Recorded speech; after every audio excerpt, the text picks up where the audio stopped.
Welcome to our peaceful exploration of Norse mythology. Tonight, we journey into the ancient Scandinavian cosmos, where gods and giants shaped the universe from primordial chaos. As you relax and let go of today's concerns, these timeless tales will gently guide you into restful slumber. Consider subscribing to our channel for more soothing historical narratives that help you drift peacefully to sleep. Before there was earth or sky, before there were stars or seas, there existed only the great emptiness called Ginnungagap, a yawning abyss that stretched between two opposing realms. As you settle deeper into comfort and your breathing becomes slower, imagine this profound void where nothing yet existed except the potential for all things. To the far north of this emptiness lay Niflheim, a realm of perpetual mist and bitter cold, where 11 glacial rivers called Elvagar flowed endlessly. In the distant south burned Muspelheim, a land of overwhelming heat and flame ruled by the fire giant Surtur. These two opposing forces, ice and fire, darkness and light, would play eternal roles in the Norse cosmos, from the first moment of creation to the final catastrophe of Ragnarok. Picture now the beginning of all things, when the freezing mists of Niflheim began to drift southward, drawn inevitably toward the blazing heat of Muspelheim. Where cold met warmth in the depths of Ginnungagap, the ice melted into water, releasing the first sparks of life. From this primal fusion arose Ymir, the first giant, a being neither good nor evil, but simply raw existence itself. Alongside Ymir emerged the cosmic cow, Audumbla, whose udder flowed with 4 rivers of milk that would nourish the primordial giant. As Ymir slept in the void, remarkable beings emerged from his body. From his left armpit arose a male and female pair, while his legs together created a 6-headed sun. Thus began the race of giants, chaotic and untamed creatures who would forever represent the forces of disorder in the Norse cosmos. Meanwhile, the cosmic cow Audumbla sustained herself by licking the salty rime stones. After 3 days of licking, the salt revealed something extraordinary, the perfectly formed head of a being named Buri, whose beauty and strength marked him as the ancestor of the gods themselves. From Buri descended Bor, who married Bestla, a giantess, and together they produced 3 sons destined to shape all creation, Odin, Vili, and Ve. These 3 brothers, observing the growing chaos of the giants under Ymir's influence, made a momentous decision that would determine the nature of existence. They slew the primordial giant, and from his body's tremendous size poured such torrents of blood that all giants drowned except Bergelmir and his wife, who escaped in a hollow tree trunk and would later repopulate their race in distant Jotunheim. As your mind becomes more tranquil and your thoughts begin to drift, envision how these divine brothers crafted the world we know from Ymir's body. They carried his immense form to the center of Ginnungagap and began their cosmic construction project. His flesh became Midgard, the middle world where humans would eventually dwell. His bones transformed into mountains reaching toward heaven, while his teeth and shattered bone fragments formed smaller rocks and pebbles scattered across the landscape. The brothers shaped Ymir's blood into rivers, lakes, and all the waters that would flow through the new world. From his skull, they fashioned the great dome of the sky, supporting it at the 4 cardinal directions with powerful dwarfs whose names, Nordri, Sudri, Austri, and Vestri, still echo in our words for north, south, east, and west. To illuminate this new creation, the brothers gathered sparks and glowing embers from Muspelheim and placed them strategically in the sky. They established the paths of the sun and moon, creating the rhythmic alternation of day and night that would measure all time in the worlds to come. In a moment of divine inspiration, the three brothers discovered two trees, an ash and an elm, washed up on the shores of their new world. Recognizing potential for companionship in these fallen trees, they carved from them the first man and woman. Odin breathed into them the gift of spirit and consciousness. Vili granted them intelligence and emotion. Va bestowed upon them their physical senses, sight, hearing, and speech. They named their creations Ask and Embla, and from this pair would descend all humankind. Now, as your body sinks deeper into relaxation, imagine the magnificent structure that connects all realms of existence. At the center of this cosmic geography stands Yggdrasil, the mighty world tree, whose name means Odin's steed, referring to the god's sacrifice upon its trunk in his quest for wisdom. This immense ash tree extends beyond mortal comprehension, its branches reaching into different realms, while its roots plunge into mysterious depths. Three primary roots anchor Yggdrasil throughout the cosmos. The first extends into Asgard, the shining realm of the gods, where golden halls house the divine families. The second root reaches Jotunheim, the wild mountainous domain of the giants. The third descends into foggy Niflheim, where the dishonored dead eventually find themselves. From these roots, 9 distinct worlds take shape, interconnected by the great tree like beads on a cosmic necklace. Asgard, highest in the tree's crown, gleams with divine architecture protected by massive walls. Here stands Valhalla, Odin's Hall of the Slain, where fallen warriors feast and prepare for Ragnarok. The Rainbow Bridge Bifrost stretches from Asgard to Midgard, appearing to humans as the northern lights dancing across polar skies. Below Asgard in the cosmic hierarchy lies Alfheim, realm of the light elves, beautiful beings associated with the sun and beneficial magic. On the same level, Vanaheim houses the Vanir gods, the second divine tribe known for their wisdom, infertility, and prophecy. Central to this arrangement stands Midgard, the middle world of humans, encircled by vast oceans where the world serpent lies hidden. Bordering Midgard, one finds Svartalfheim, home to the dark elves and dwarfs, master craftsmen dwelling in mountains and underground halls. Nidavellir, sometimes considered part of Svartalfheim, specifically designates the realm where dwarf smiths create magical objects that will shape destiny itself. As your consciousness drifts like mist between waking and sleeping, consider the remaining realms.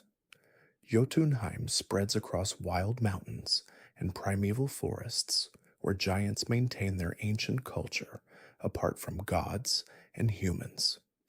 Muspelheim continues to burn with primordial fire, where Surtur waits with his flaming sword for the appointed time of cosmic dissolution. Finally, cold Niflheim encompasses the realm of Hell, where the goddess of the same name rules over those who died from sickness, old age, or other dishonorable deaths.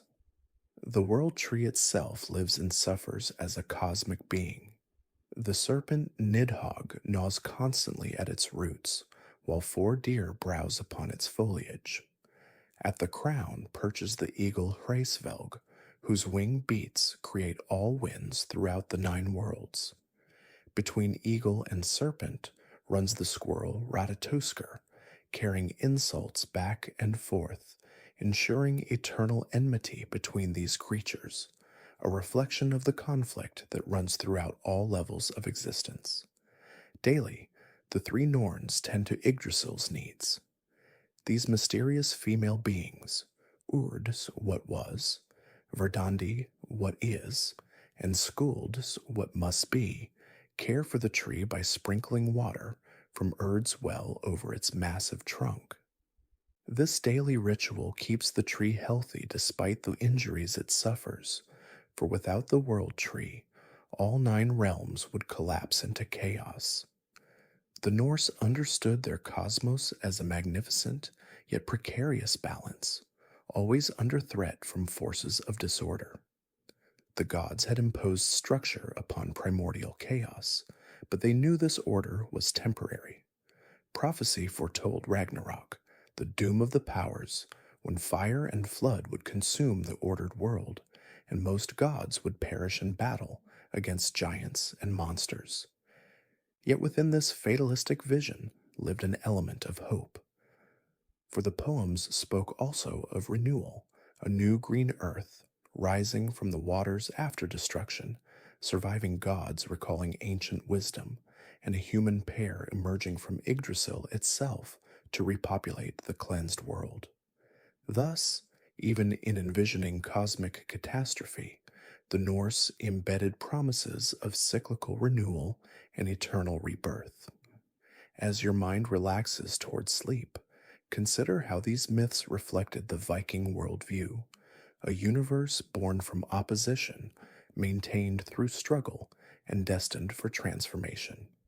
The image of Yggdrasil, connecting all realms, offered both cosmic map and spiritual metaphor, suggesting that all beings, from gods to humans to giants, participated in one vast, interconnected system. Their creation stories revealed a cosmos emerging from creative tension, where fire and ice, order and chaos, creation and destruction remained always in dynamic balance. In accepting this cosmic reality, the Norse found both challenge and meaning, understanding that their role was not to eliminate chaos, but to face it with courage, wisdom, and honor. Let these ancient images settle into your dreams.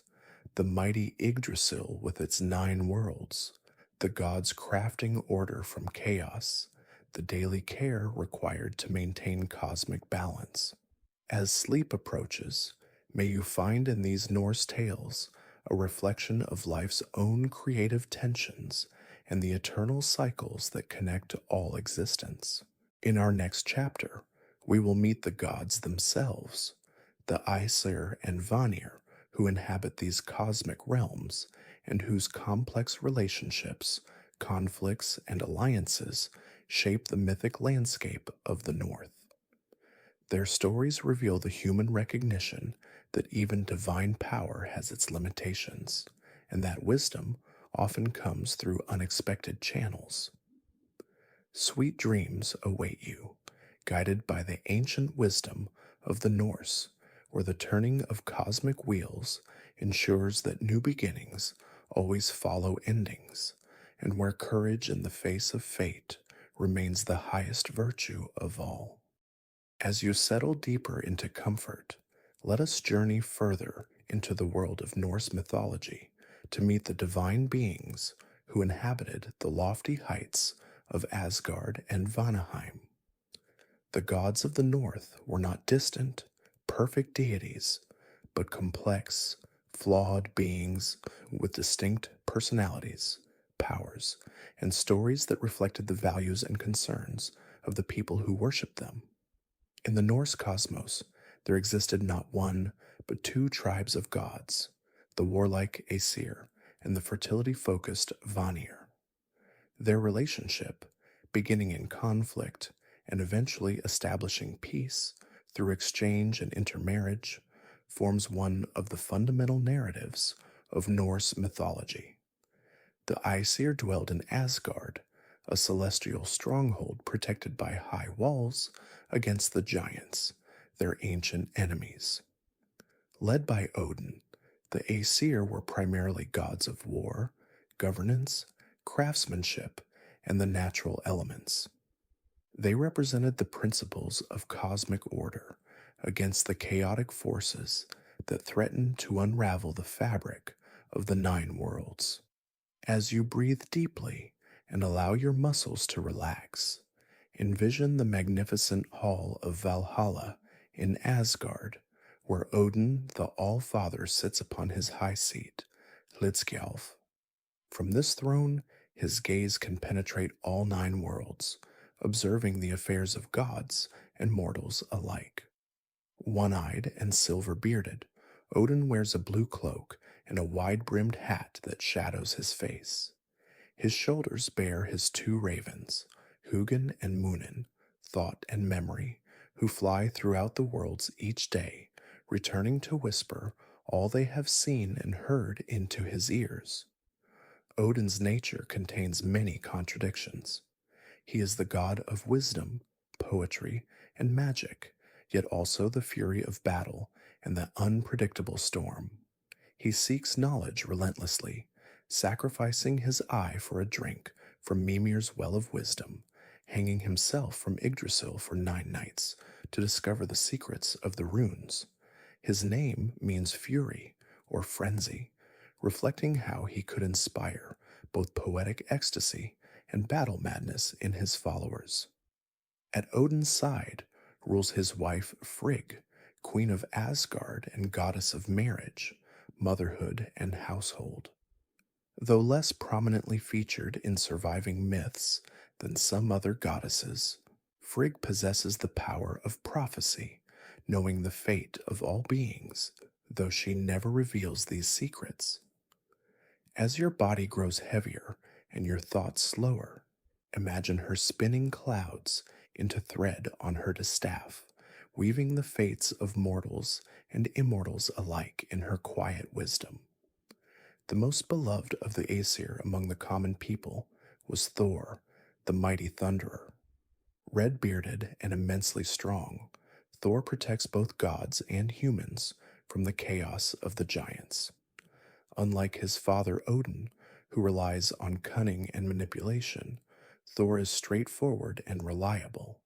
His mighty hammer Mjolnir creates thunder as it strikes, and lightning flashes when he hurls it against his enemies. Farmers and sailors especially honored Thor, praying for favorable weather and protection from storms. Picture Thor's massive chariot pulled across the sky by 2 goats, Tangrisnir and Tangunjoster.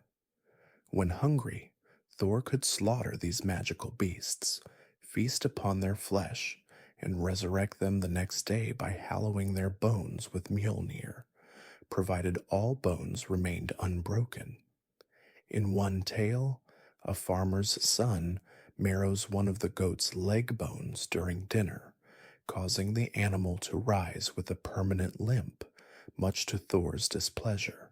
Among the most complex deities was Loki, who was not truly one of the Aesir by blood, but had become Odin's blood brother in some long-forgotten pact. Neither wholly good nor entirely evil, Loki represents the principle of change, sometimes helping the gods and other times causing them grief through his mischief and trickery. His cunning often creates problems, yet just as often provides the solution to those very problems. Born of giant stock, Loki possesses the ability to change his shape at will, appearing as man, woman, animal, or element as suits his purpose. His children by the giantess Angerboda include some of the most fearsome entities in Norse mythology.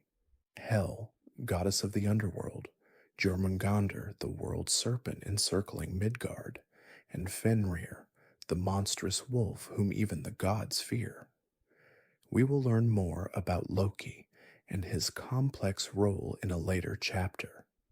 As your consciousness drifts toward the edges of sleep, let us meet Balder, the beautiful god. Son of Odin and Frigg, Balder was the most beloved of all deities, embodying light, purity, and joy.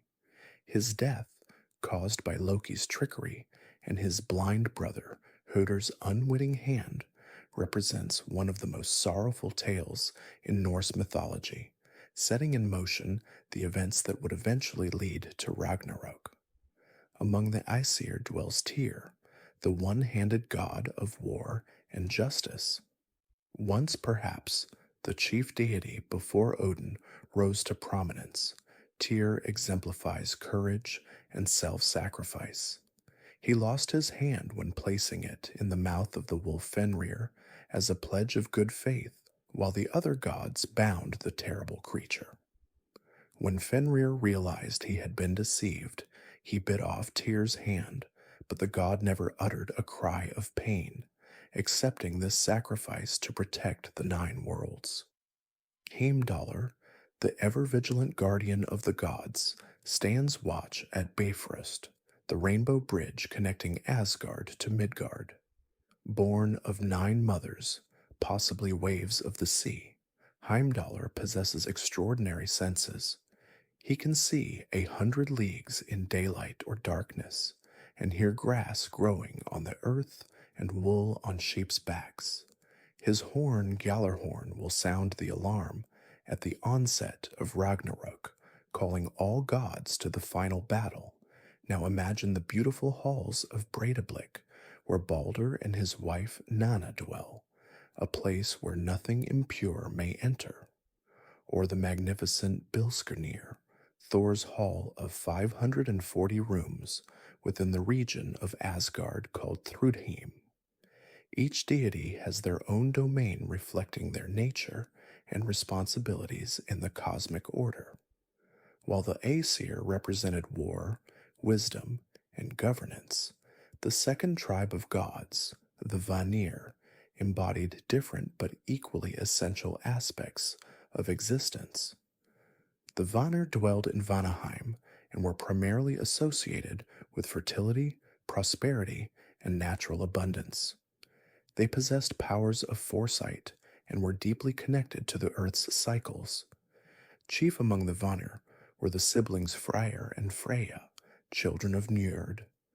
Freyr, lord of rain, sunshine, and the fruits of the earth, was widely worshipped by farmers seeking bountiful harvests.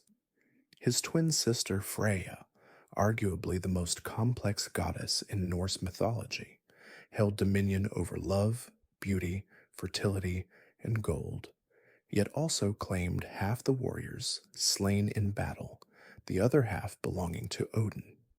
She practiced satyr, a form of magic associated with fate, and rode a chariot pulled by cats, weeping tears of red gold when distressed. Their father Njord, god of the sea, winds, fishing, and wealth, was particularly important to coastal communities and sailors who sought his protection against storms and his blessing for abundant catches. His marriage to the giantess Skadi represents one of the more poignant tales of compromise in Norse myth. As compensation for her father's death at the hands of the Aesir, Skadi was permitted to choose a husband from among the gods, but could see only their feet during her selection. Hoping to choose the handsome Balder, she instead selected Njord by his beautiful, clean feet. Their marriage proved difficult, as mountain-dwelling Skadi could not abide the screaming seabirds at Njord's coastal home, while he found her mountain dwelling cold and unwelcoming. Long before the time of our surviving myths, these two divine tribes engaged in the first war of the cosmos. The conflict began, it was said, when the Vanir grew tired of being treated as lesser gods by the Aesir. The details of this war are largely lost to time, but the ancient poems suggest it was fought with both weapons and magic, with neither side gaining a decisive advantage. Eventually realizing the conflict could not be won through force, the Aesir and Vanir established peace through the exchange of hostages, a common practice in ancient Norse society. The Vanir sent Freyr, Freyja, and their father Njord to dwell among the Aesir, while the poems suggest that Honir and the wise Mimir were sent to the Vanir in return. This exchange did not proceed smoothly at first. The Vanir soon discovered that while Honir appeared wise when accompanied by Mimir, he seemed unable to make decisions in Mimir's absence. Believing themselves cheated, the Vanir beheaded Mimir and sent his head back to Odin.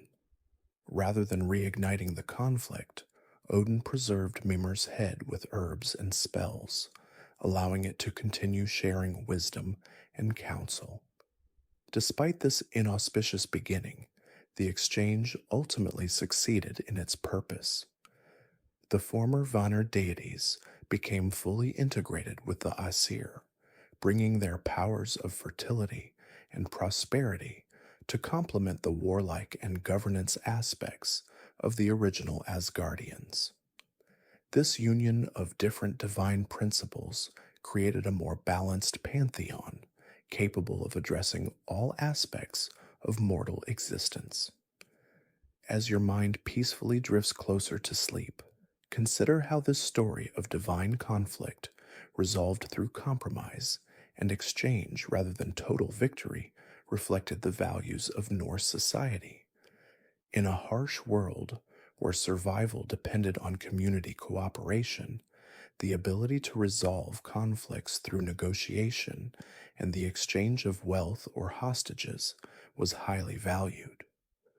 Beyond the major deities we have discussed, the Norse pantheon included numerous other divine and semi-divine beings.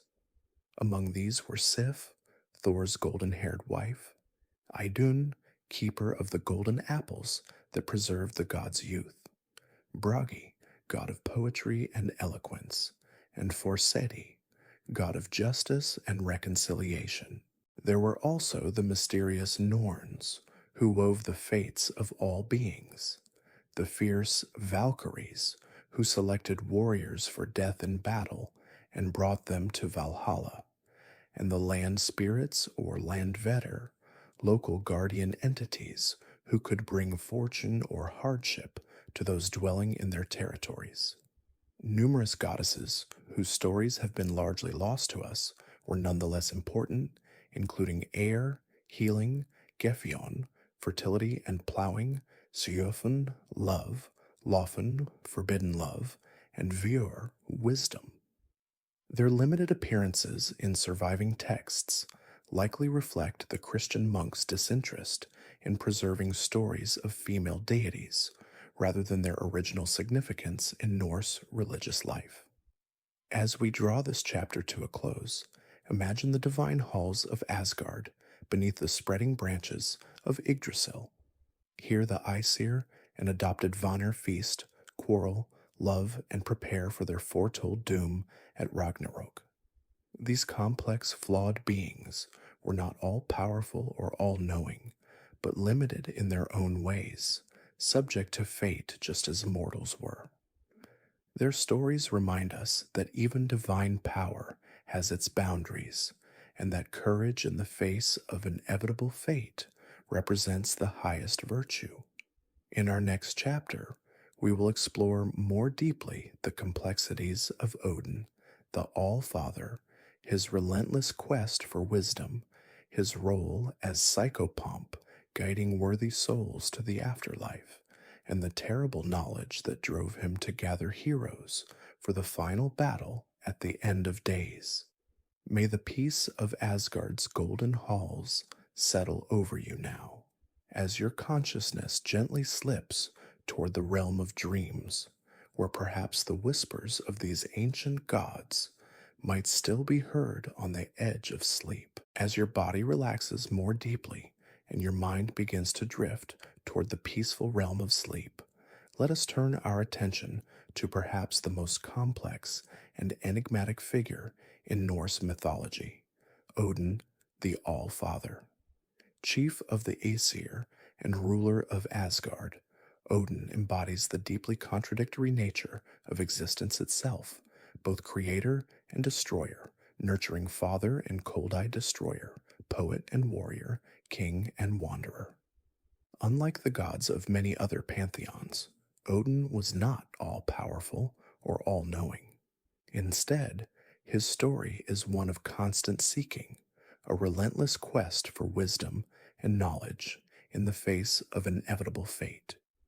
His journey reflects the Norse understanding that even divine power has its limits, and that the most admirable response to these limitations is courage and the pursuit of understanding.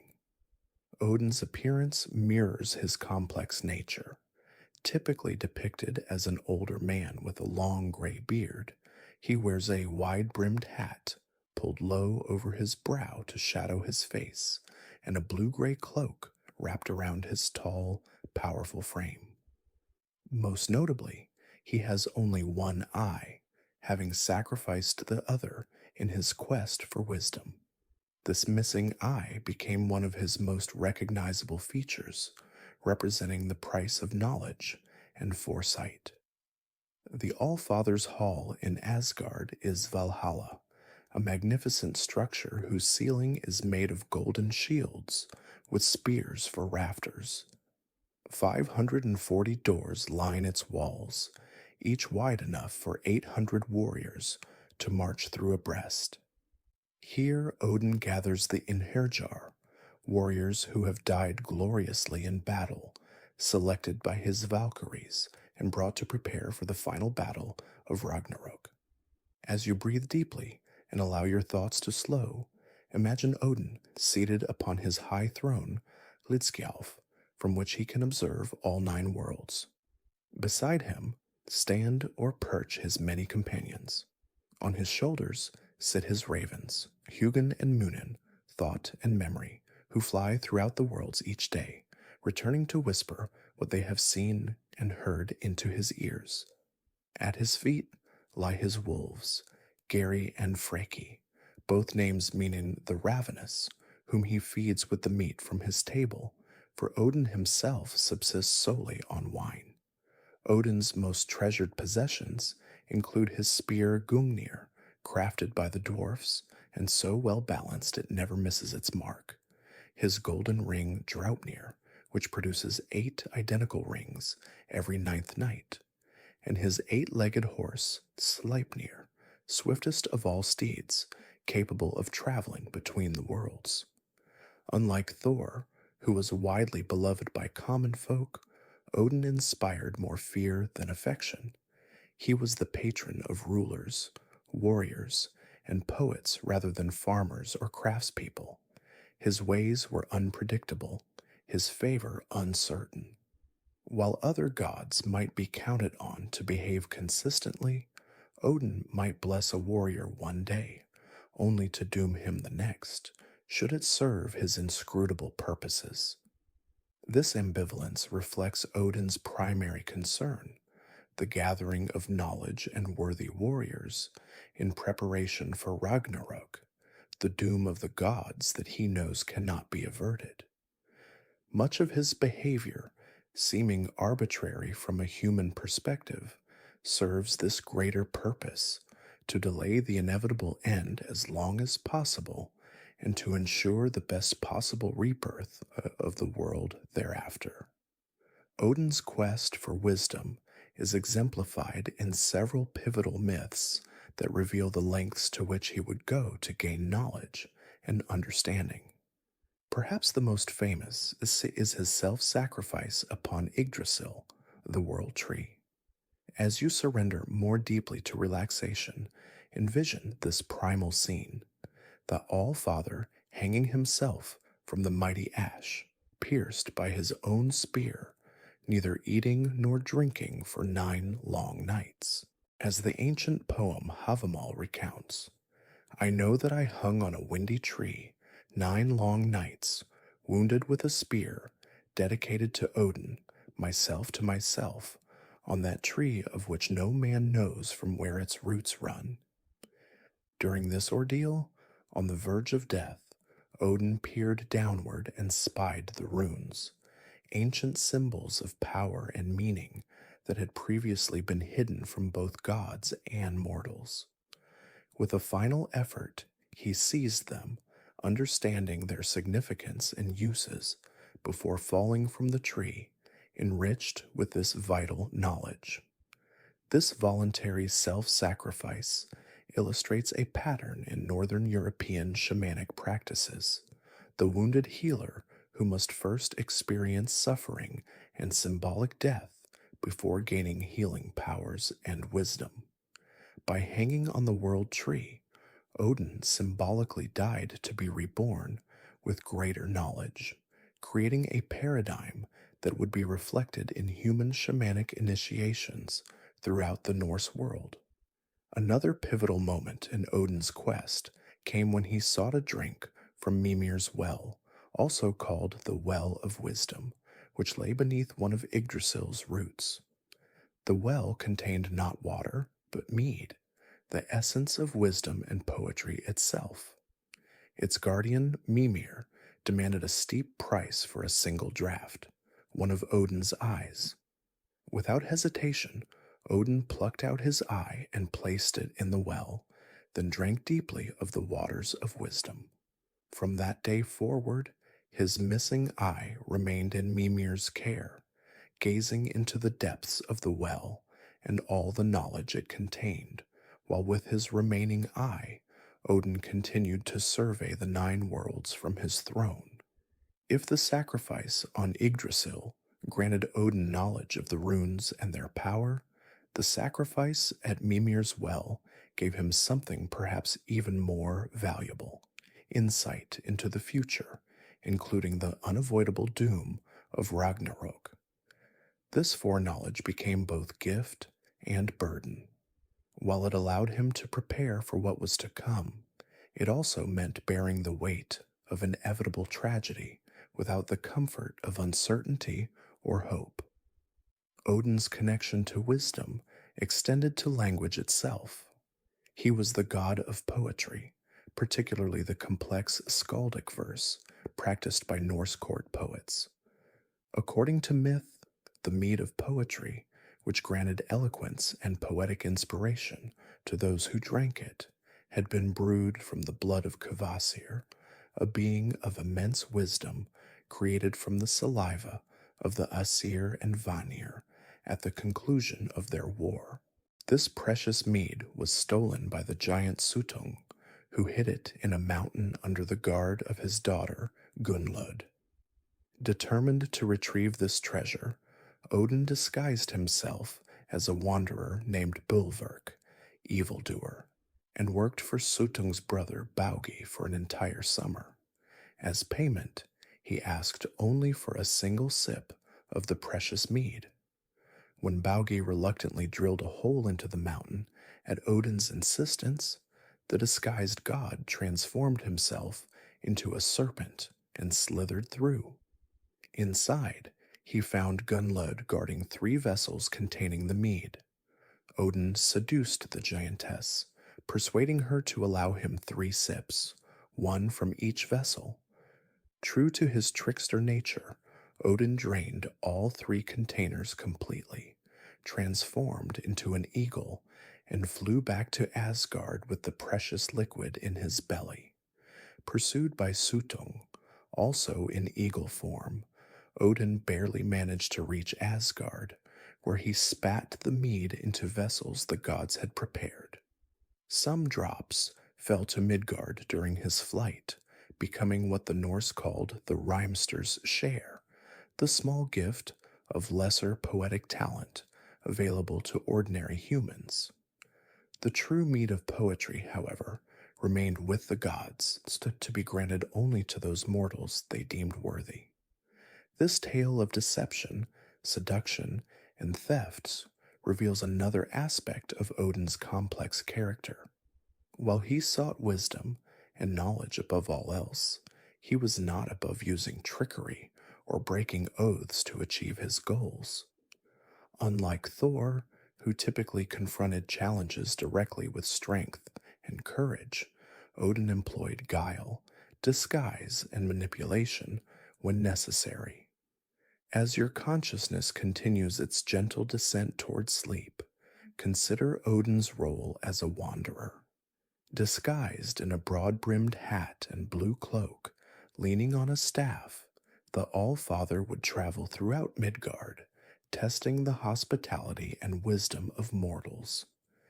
These journeys served multiple purposes: gathering intelligence about events in the human realm, identifying worthy warriors for his Einherjar, and occasionally intervening in human affairs when it served his larger plans.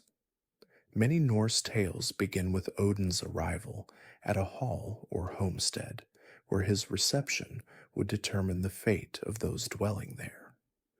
Those who showed proper hospitality to the disguised god might receive blessings or counsel, while those who mistreated him would face his displeasure, a dangerous prospect indeed. These wanderings connect Odin to shamanic traditions found throughout northern Eurasia, where practitioners were believed to journey between worlds in various guises. The very name Odin derives from the Old Norse Odr, meaning frenzy or ecstasy, referring to the altered state of consciousness associated with both poetic inspiration and shamanic trance. Odin's shamanic aspects are further reflected in his animal associations. His ravens represent his far-seeing thought and memory, while his wolves embody his more predatory aspects. His eight-legged horse Sleipnir, born of Loki in mare form, and the stallion Svadilfari, resembles the spirit horses on which shamans of various northern traditions were said to journey between worlds. As the All-Father, Odin was progenitor of many divine and human lineages. With his wife Frigg, he fathered Balder, the most beautiful and beloved of the gods, as well as Hooder, the blind god who would unwittingly slay his brother. With the giantess Earth, he fathered Thor, the mighty defender of Asgard. Several royal dynasties throughout Scandinavia claimed descent from Odin, using this divine ancestry to legitimize their rule. Yet despite his status as father of gods and men, Odin's interactions with his children could be troublingly cold and pragmatic. For instance, he fathered Vali with the giantess Rindr for the sole purpose of avenging Balder's death. A son born to kill another of Odin's sons, Hooder, and then presumably to serve no further purpose in the All-Father's schemes. As Lord of the Slain, Odin maintained a complex relationship with death and the afterlife. While Hel, daughter of Loki, ruled the misty realm where most dead eventually dwelled, Odin claimed half of all those who died in battle for his own hall, Valhalla. Here they would feast each night on endless supplies of meat from the boar Sehrimnir, who was reborn each morning to be slaughtered again, and mead from the udder of the goat Heidrun. By day, these Einherjar would battle one another in training for Ragnarok, their wounds healing miraculously each evening before the feast. This afterlife of perpetual battle and celebration represented the ideal existence for a warrior culture that valued glorious death over peaceful old age. Odin's gathering of the slain was not merely generosity toward valiant warriors, but necessity. He knew that at Ragnarok he would need every skilled fighter he could muster to face the combined forces of giants, monsters, and the dishonored dead. Even knowing that defeat was inevitable, the All-Father prepared for the final battle with grim determination, embodying the Norse virtue of facing one's fate with courage rather than despair. This foreknowledge of doom gives Odin's character its tragic dimension. Unlike mortals, who might hope for different outcomes, Odin understands precisely how the end will unfold, including his own death in the jaws of the great wolf Fenrir. Yet he continues his preparations, gathering knowledge and warriors, seeking not to avoid his fate, but to meet it with all possible resources at his command. In this, he exemplifies the core Norse value of maintaining courage in the face of inevitable end. The ninth century poem Havamal, Words of the High One, attributed to Odin himself, expresses this philosophy. Cattle die, kindred die, every man is mortal, but the good name never dies of one who has done well. As sleep begins to embrace you more fully, reflect on how Odin's complex, contradictory nature mirrored the harsh realities of life in the north. In a world where survival was never certain, where summer's abundance could quickly give way to winter's scarcity, where peace could shatter into violence without warning, the chief of gods could be no simple figure of benevolence or stability. Instead, Odin embodied the fundamental uncertainty of existence, while simultaneously representing the most admirable response to that uncertainty, the relentless pursuit of wisdom and courage in the face of inevitable end. His sacrifices for knowledge, his eye, his comfort, even temporarily his dignity, demonstrate that understanding is worth any price. For the people of the North, Odin was not a distant deity to be worshipped blindly, but a model of how to face life's harshest realities with intelligence, resourcefulness, and unwavering courage. Even knowing that defeat awaits, one prepares for battle. Even knowing that winter comes, one gathers the harvest. Even knowing that death approaches, one lives with purpose and seeks understanding. In our next chapter, we will explore Thor, Odin's powerful son and the most beloved god among ordinary Norse people. Unlike his father's complexity and unpredictability, Thor represented steadfast protection, straightforward strength, and the defense of cosmic order against the chaotic forces that threaten gods and humans alike. May Odin's wisdom guide you now as you journey deeper into the realm of dreams, where perhaps, like the All-Father himself, you might find revelation and renewal in the darkness before dawn. As your mind gently releases the concerns of the day and your body sinks deeper into comfort, let us turn our attention to Thor, the mighty thunderer, beloved protector of both Asgard and Midgard. Unlike the complex and sometimes unsettling figure of his father Odin, Thor represented something reassuringly straightforward, the powerful defender who stood between ordinary people and the chaotic forces that threatened their existence. If Odin embodied the aristocratic values of wisdom, magic, and political cunning, Thor represented the common virtues of strength, courage, and steadfast reliability. Where Odin might be fickle in his favor, Thor was consistent. Where Odin might employ deception to achieve his goals, Thor preferred direct confrontation. These qualities made him the most popular deity among ordinary Norse people who saw in the Thunderer a divine champion they could understand and trust. As you breathe deeply and release tension from your muscles, imagine Thor striding across the heavens. He stands tall and broad-shouldered, with a thick red beard and fierce eyes that flash like lightning when his famous temper is roused.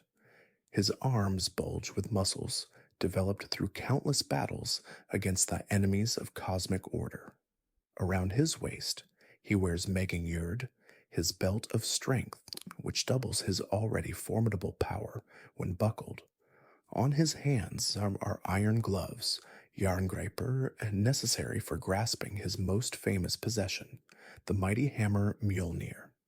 This remarkable weapon, whose name means crusher or grinder, was forged by the dwarf brothers Sindri and Brokkr. During its creation, Loki, in the form of a fly, bit Brokkr's eyelid, causing him to briefly stop working the bellows. This momentary lapse resulted in Mjolnir's only flaw. Its handle was shorter than intended. Despite this imperfection, the hammer became the most powerful weapon in the 9 worlds, capable of leveling mountains. When thrown, it would always return to Thor's hand, like lightning returning to the clouds after striking the earth. Beyond its use as a weapon, Mjolnir served several other important functions. It was used to hallow or make sacred important events and objects. Thor would raise the hammer to bless marriages, births, and funeral pyres.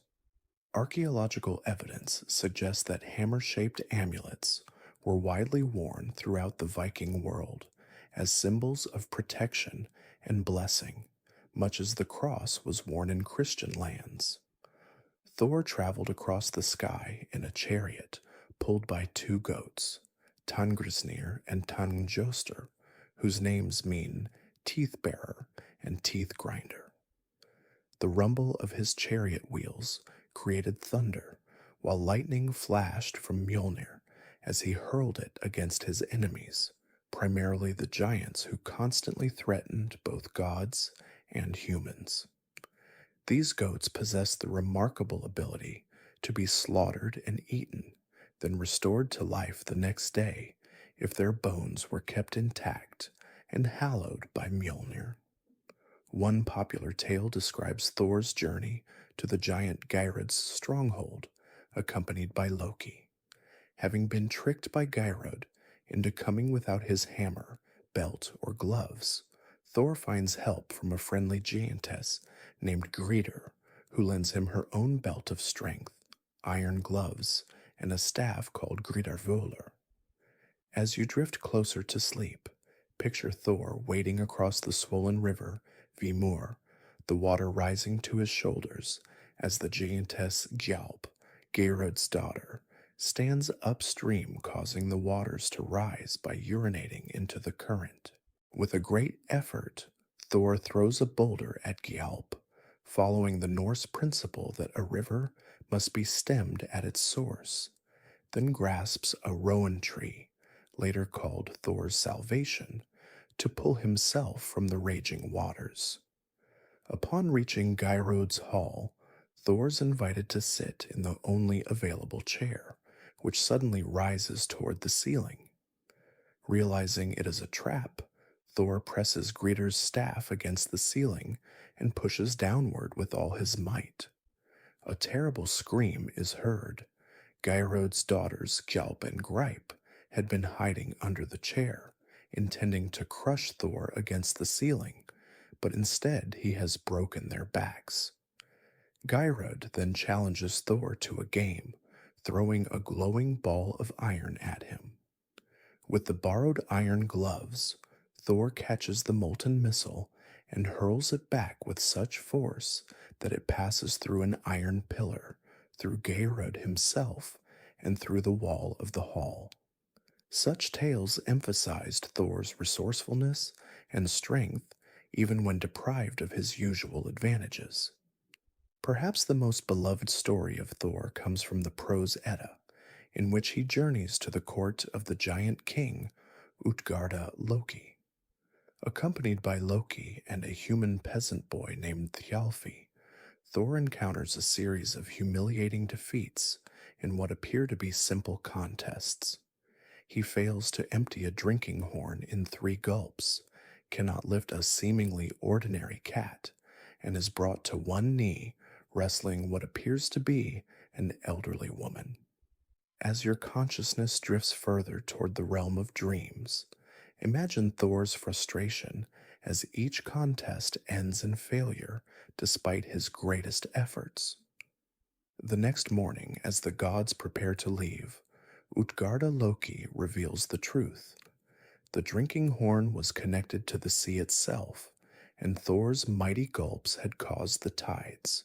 The cat was actually the Midgard serpent disguised, and lifting even one of its paws was a feat no one had accomplished before. The old woman was in fact old age personified, against whom even the strongest must eventually fall to their knees. Far from being humiliated, Thor had performed miracles that terrified the giants. This tale cleverly illustrates both Thor's immense strength and its limitations, while also demonstrating the giant's reliance on illusion and deception rather than fair contest, a common theme in Norse mythology. Another significant narrative involving Thor is the myth of his fishing expedition with the giant Hymir. Setting out to sea in Hymir's boat, Thor rows far beyond where the giant thinks it's safe to venture. Using the head of Hymir's largest ox as bait, Thor then fishes for the Midgard serpent itself, Jörmungandr, the enormous world-encircling serpent who is destined to be both his greatest enemy and his doom at Ragnarok. The serpent takes the bait, and Thor pulls with such might that his feet break through the bottom of the boat as he braces himself against the ocean floor. For a brief, terrible moment, Thor and Jörmungandr stare into each other's eyes, mortal enemies meeting before their appointed time. Just as Thor raises Mjolnir to strike the serpent's head, the terrified Hymir cuts the fishing line, allowing Jörmungandr to sink back into the depths. Thor, enraged, knocks Hymir overboard with a blow before wading back to shore. This encounter presages their final meeting at Ragnarok, when Thor will indeed slay the world serpent, but will then take only 9 steps before falling dead from its venom. Like many Norse tales, it emphasizes that even the gods have predetermined fates they cannot escape, yet they face these fates with courage rather than resignation. Thor's relationship with Loki presents an interesting study in contrasts. Despite their vastly different natures, Thor straightforward and honorable, Loki cunning and duplicitous, the two are often depicted traveling together in the older myths.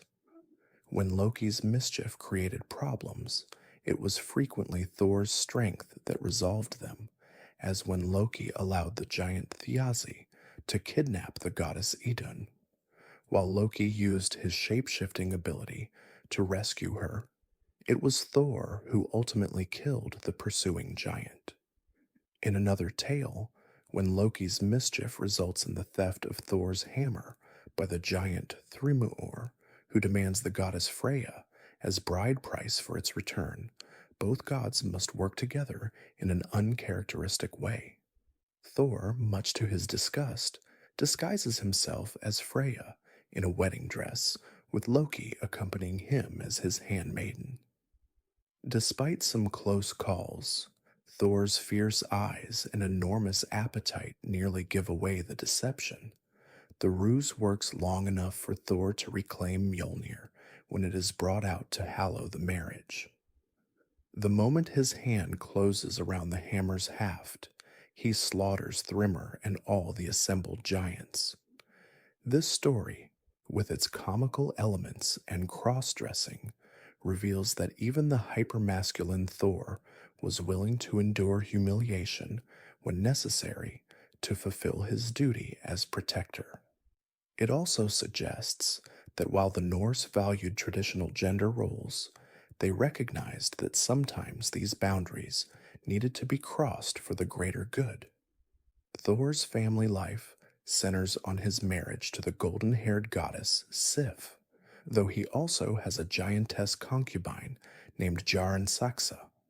With Sif, he fathers a daughter named Thrudr, whose name means strength, and a son named Modi, brave. With Jaren, he fathers his most famous son, Magni, mighty.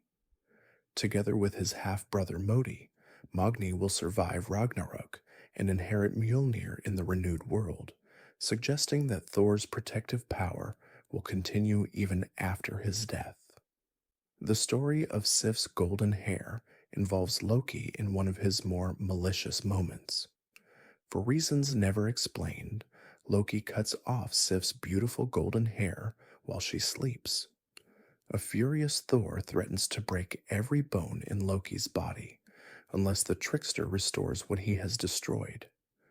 Unable to regrow the hair naturally, Loki seeks help from the sons of Ivaldi, skilled dwarven craftsmen who forge hair of actual gold that attaches to Sif's head and grows like natural hair. This creation of a precious marvel to replace something natural yet valuable becomes the catalyst for a series of wagers that result in the creation of several treasured divine possessions, including Thor's hammer. As your mind continues its gentle journey toward sleep, consider the agricultural aspects of Thor's worship. As god of thunder and rain, he held power over the weather upon which farmers depended. The lightning of his hammer cleansed the air and split the clouds to release life-giving rain. In spring, people would drink toasts to Thor for good harvests. After the harvest, they would thank him for his protection throughout the growing season. Archaeological evidence suggests that Thor's cult may have grown in popularity during the late Viking Age, possibly as a reaction against the encroachment of Christianity. While social elites might find Odin's complex nature appealing, common people rallied around Thor's straightforward protective power and resistance to chaotic forces, perhaps seeing in him a champion of traditional ways against foreign influences. Thor's enduring appeal lies in his accessibility. Despite being a god of immense power, he embodies qualities that ordinary people could understand and aspire to: physical courage, protectiveness toward family and community, straightforward honesty, and unwavering determination. When facing giants or monsters, he relies not on magic or deception, but on strength and endurance, qualities that ordinary warriors could emulate, even if they could never match his divine power. His famous temper, while fearsome, is not arbitrary but roused by genuine threats and injustice. Unlike Odin's cold calculation or Loki's self-serving mischief, Thor's anger burns hot but clean, directed against worthy opponents rather than the innocent or weak. This made him a god ordinary people could trust, the divine equivalent of a powerful but fair-minded chieftain who would defend his people against external threats without preying upon them himself. In many ways, Thor represents the ideal of Norse masculinity: strong, brave, reliable, and true to his word. Yet his occasional moments of vulnerability and humility, as in the Utgarda Loki tale, suggest that the Norse recognized that even the mightiest must sometimes acknowledge their limitations. This balance of tremendous strength with occasional setbacks made Thor not just admirable, but relatable. As we draw this chapter to a close, and you drift deeper toward sleep, imagine the reassuring rumble of distant thunder, Thor's chariot wheels crossing the sky, the protector making his rounds to ensure all is well. For the people of the North, this sound brought comfort rather than fear, a reminder that despite the chaotic forces threatening the world, a powerful defender stood ready to oppose them. In our next chapter, we will explore the complex and controversial figure of Loki, the trickster whose actions both helped and hindered the gods, and whose children would play pivotal roles in the prophesied end of the Nine Worlds. Neither wholly god nor entirely giant, friend to the Aesir yet ultimately their enemy, Loki embodies the unpredictable forces of change and chaos that both threaten and renew the cosmic order. May Thor's protective presence guard your dreams as you travel deeper into the realms of sleep, where ancient tales continue to whisper their wisdom across the centuries. As your body settles into deeper relaxation and your mind drifts further from the concerns of waking life, let us explore one of the most complex and fascinating figures in Norse mythology, Loki, the trickster whose actions both aided and endangered the gods of Asgard. Neither wholly good nor entirely evil, Loki embodies the unpredictable forces of change and chaos that both threaten and renew the cosmic order. Unlike most of the Aesir, Loki was not truly one of them by birth. Son of the giants Farbauti, cruel striker, and Laufey, or Nau, he was admitted to the company of the gods through a blood brotherhood ritual with Odin in some long-forgotten past. This mixed heritage placed him forever between worlds, not fully giant, yet not truly god, able to move between categories and boundaries in ways other beings could not. Perhaps it is his liminal nature that makes Loki so difficult to categorize. While modern interpretations often cast him as a villain, the original Norse sources present a more nuanced figure. In earlier myths, he frequently accompanies Thor or Odin on adventures, using his quick wit and shape-shifting abilities to help the gods overcome obstacles, even if his help sometimes comes only after his mischief created those very problems. As you sink deeper toward the peaceful realm of sleep, picture Loki's appearance. Unlike the brawny Thor or the stately Odin, Loki is described as handsome but slight of builds, with an agile body and sharp features suited to his quick intelligence.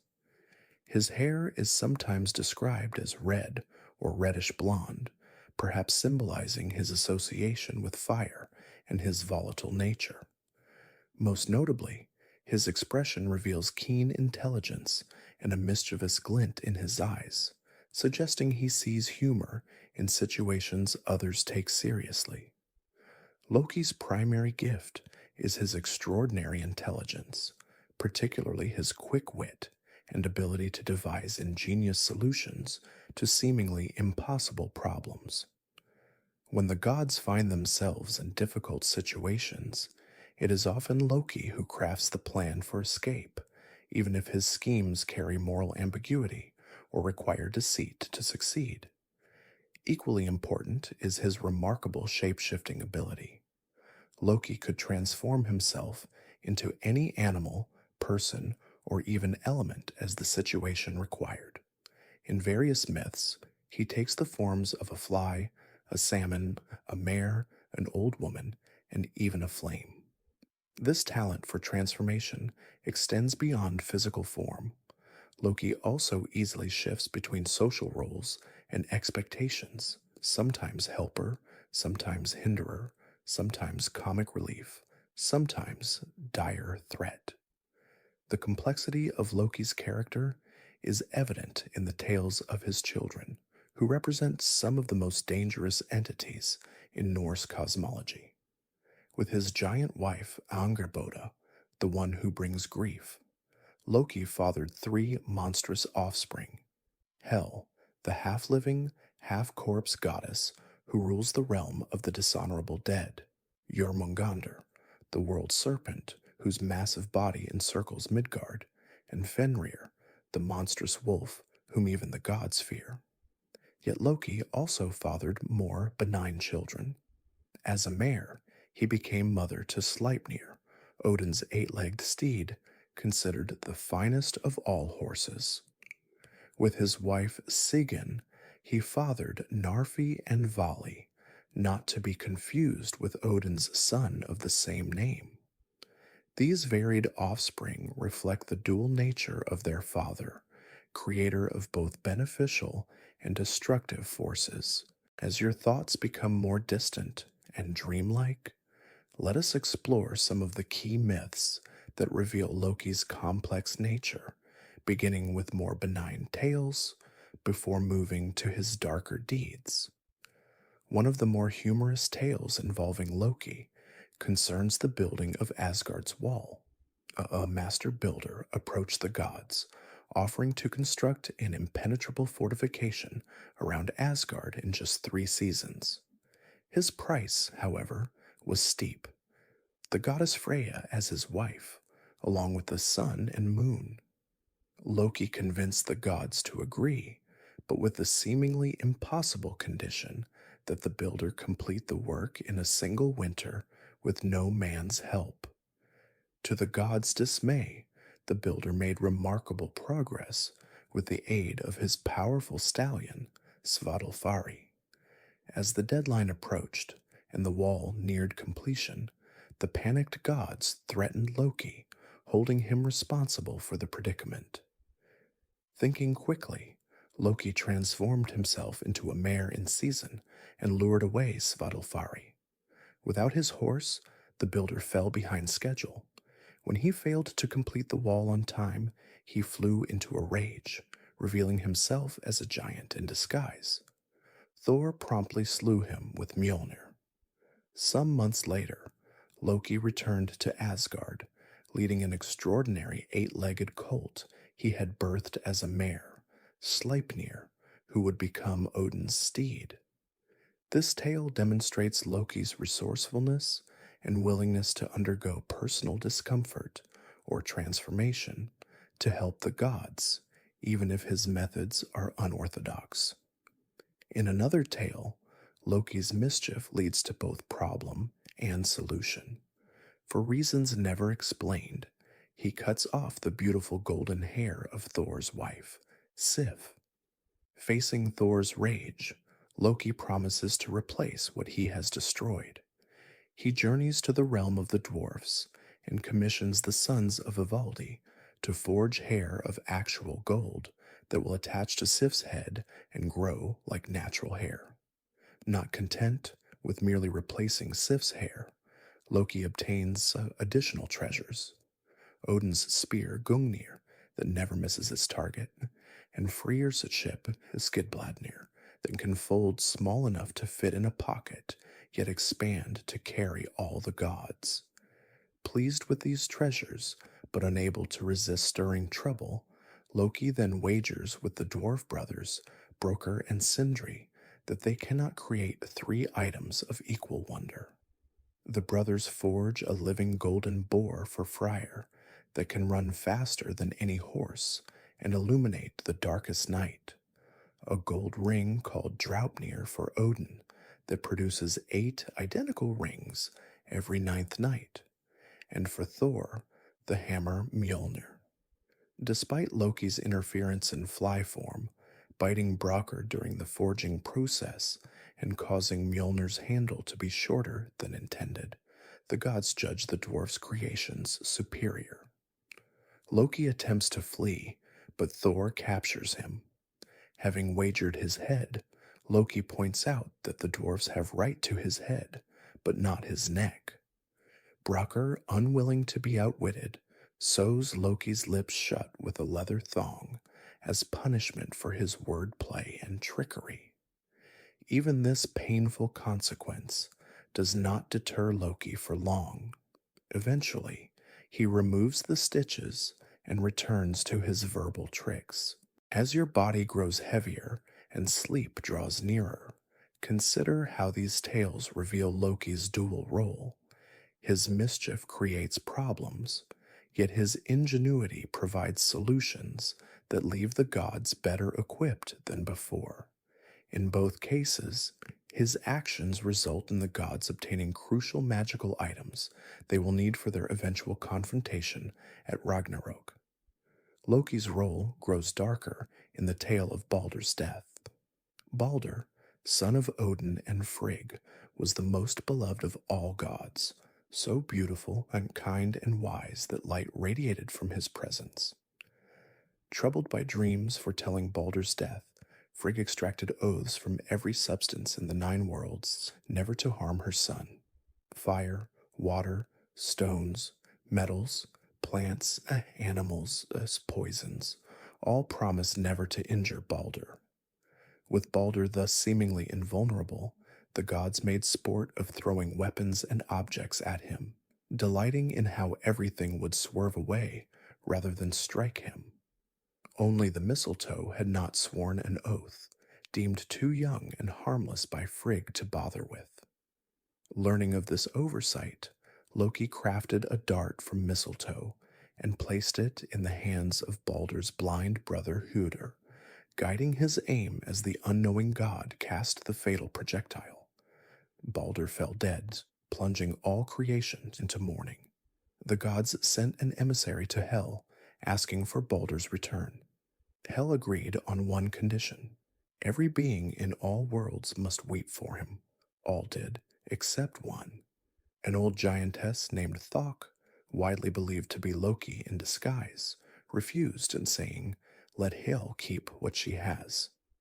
Thus, Baldur remained in the realm of death until the world's rebirth after Ragnarok. This tale marks a turning point for Loki. Before, his misdeeds might be forgiven as ultimately beneficial or at least repairable.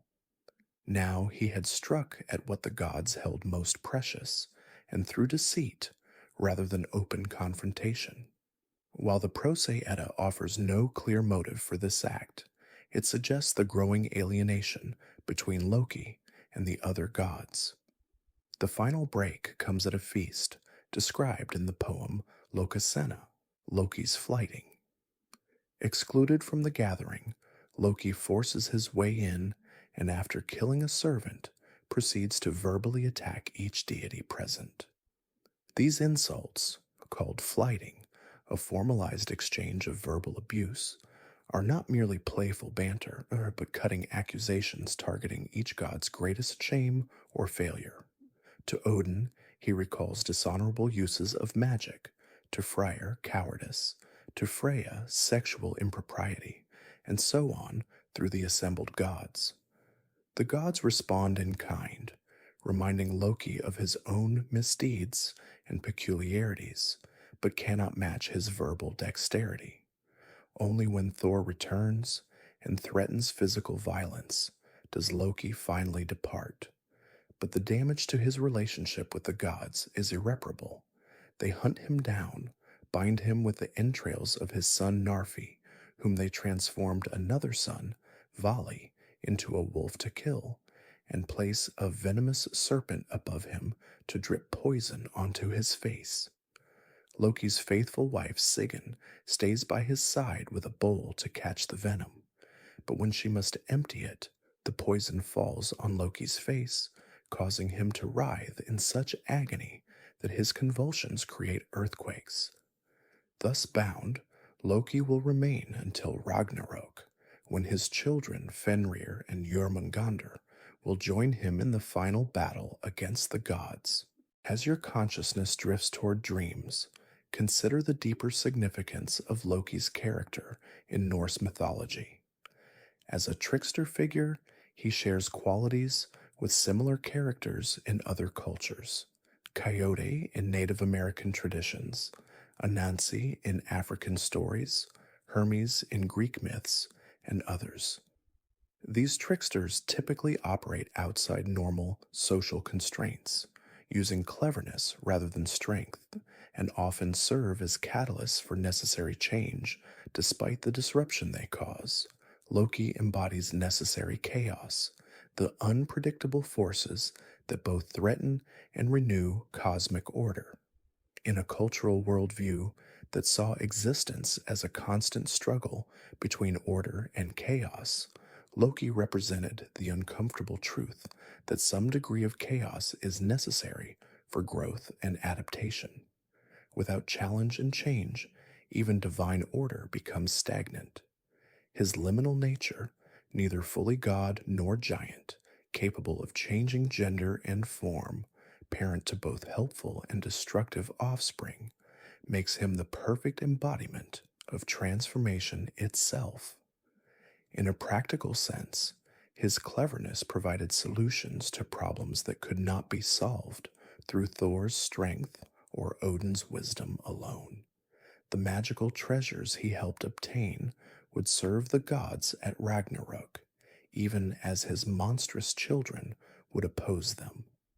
Yet as Norse mythology moves toward its apocalyptic conclusion, Loki's role shifts from helpful trickster to cosmic adversary. His killing of Baldur represents the beginning of the end, the first irreversible step toward Ragnarok. His binding and punishment mirror the fettering of his son Fenrir, suggesting that the forces of chaos can be temporarily restrained but never permanently eliminated.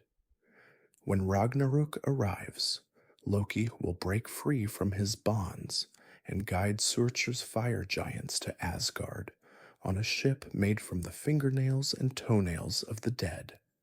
He will face Heimdallr in combat, with both slaying each other.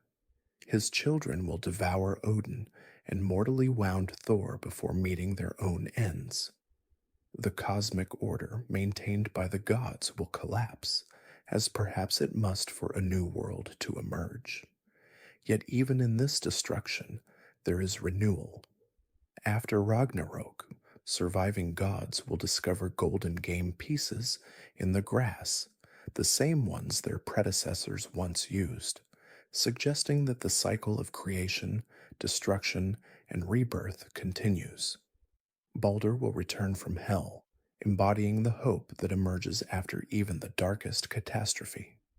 This cyclical view reveals Loki's deepest significance. As the agent of both creation and destruction, helper and hinderer, he embodies the uncomfortable truth that genuine renewal often requires the painful dissolution of what came before. Just as forest fires, though devastating, create conditions for new growth, Loki's actions, even at their most destructive, serve the greater cosmic pattern of death and rebirth. For the people of the North, living in a harsh environment where survival required both preserving tradition and adapting to change, Loki represented a profound truth that chaos, though dangerous, is also the source of creativity and renewal. The wise do not attempt to eliminate chaos entirely, but rather to engage with it carefully, drawing on its transformative power while remaining aware of its dangers. As you drift deeper toward sleep, reflect on how these ancient myths continue to speak to the human experience across centuries. Like the people of the North, we too navigate the tensions between order and chaos, tradition and change, security and risk. Perhaps in the complex figure of Loki, with all his contradictions and transformations, we can recognize our own capacity for both destruction and creation, and the necessary role of change in any living system. In our next chapter, we will explore the Norns and Valkyries, the female powers who shaped fate and determined the course of both divine and human lives in Norse mythology. These enigmatic beings operated beyond even the authority of the gods, weaving the threads of destiny and selecting which warriors would fall in battle. May your dreams tonight be filled with transformation and renewal, guided by the clever whispers of the Trickster, who reminds us that change, though sometimes painful, brings new possibilities as you journey deeper into restful sleep. As your body surrenders to deeper relaxation and your mind drifts further from waking concerns, let us explore some of the most mysterious and powerful female entities in Norse mythology. The Norns, who weave the threads of destiny, and the Valkyries, who choose the slain. These enigmatic beings operated at the very foundations of the Norse cosmological system, shaping the fates of gods and humans alike. In Norse mythology, fate was not merely an abstract concept, but an active force personified by feminine powers who stood somewhat apart from the main pantheon. They represented the inescapable nature of destiny, a concept deeply embedded in the Norse worldview, where even the gods themselves were subject to fate's decrees. As you breathe deeply and let tension dissolve from your muscles, envision the three primary Norns, Urd, Verdandi, and Skuld, seated beneath the great world tree Yggdrasil, beside the well of Urd, sometimes called the Well of Fate. Here they perform their eternal task of weaving the threads of destiny for every being in the nine worlds, from the mightiest god to the smallest creature. Urdur, whose name means that which has become or past, represents all that has already occurred and cannot be changed. Verdandi, that which is becoming or present, embodies the moment of action and choice, the ever shifting now. Skuld, whose name carries the dual meaning of that which should become, and debt or obligation, represents both future and consequence. Together, they maintain the tapestry of time itself, ensuring that cause follows effect across the nine worlds. Each day, these three sisters draw water from the well of Urdur and mix it with the sacred clay that surrounds the well. With this mixture, they tend to Yggdrasil, applying it to the tree's trunk and roots to heal the damage caused by the various creatures that feed upon it. Without their constant care, the world tree would wither and die, bringing all creation down with it. Thus, the Norns not only weave fate, but actively preserve the cosmic order that sustains all existence. The Norns were believed to appear at a person's birth to determine the course of their life. As Scandinavian society transitioned toward Christianity, this belief continued in folk traditions about supernatural women who visited newborns to bestow gifts or pronounce destinies, similar to the fairy godmothers of later European folklore. This suggests the deep cultural importance of the Norns in pre-Christian Norse society. As your consciousness moves gently toward the edges of sleep, consider how the Norse concept of fate differs from our modern notions.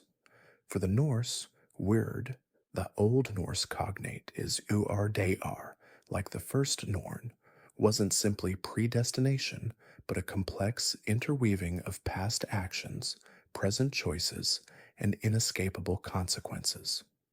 One's fate grew from one's actions and choices, yet once set in motion, certain outcomes became inevitable. This created a worldview where personal agency existed within boundaries established by prior events and inexorable cosmic patterns. This view manifested most powerfully in the Norse attitude toward death. The saga literature is filled with characters who receive prophecies of their death, yet face this knowledge with steadfast courage. If one could not escape one's fate, one could at least meet it with dignity. This stoicism in the face of inevitable end represents one of the most admired virtues in Norse culture. Beyond the three primary Norns, Norse sources mention other Norns of varying origins. Some were said to be of the Aesir, others of elven kind, and still others of dwarf lineage. These lesser Norns might determine more specific aspects of fate for individuals or oversee particular domains of life. Some brought good fortune, while others decreed hardship or premature death. This suggests a complex cosmological system where fate operated through multiple agents rather than a single determining force. Closely related to the Norns, though distinct in function, were the Aesir, female guardian spirits associated with fertility and family lineage. These beings watched over individuals, families, or clans, offering protection but sometimes demanding sacrifice. The holiday of Disseblot was celebrated in their honor during winter, seeking their favor for the coming year.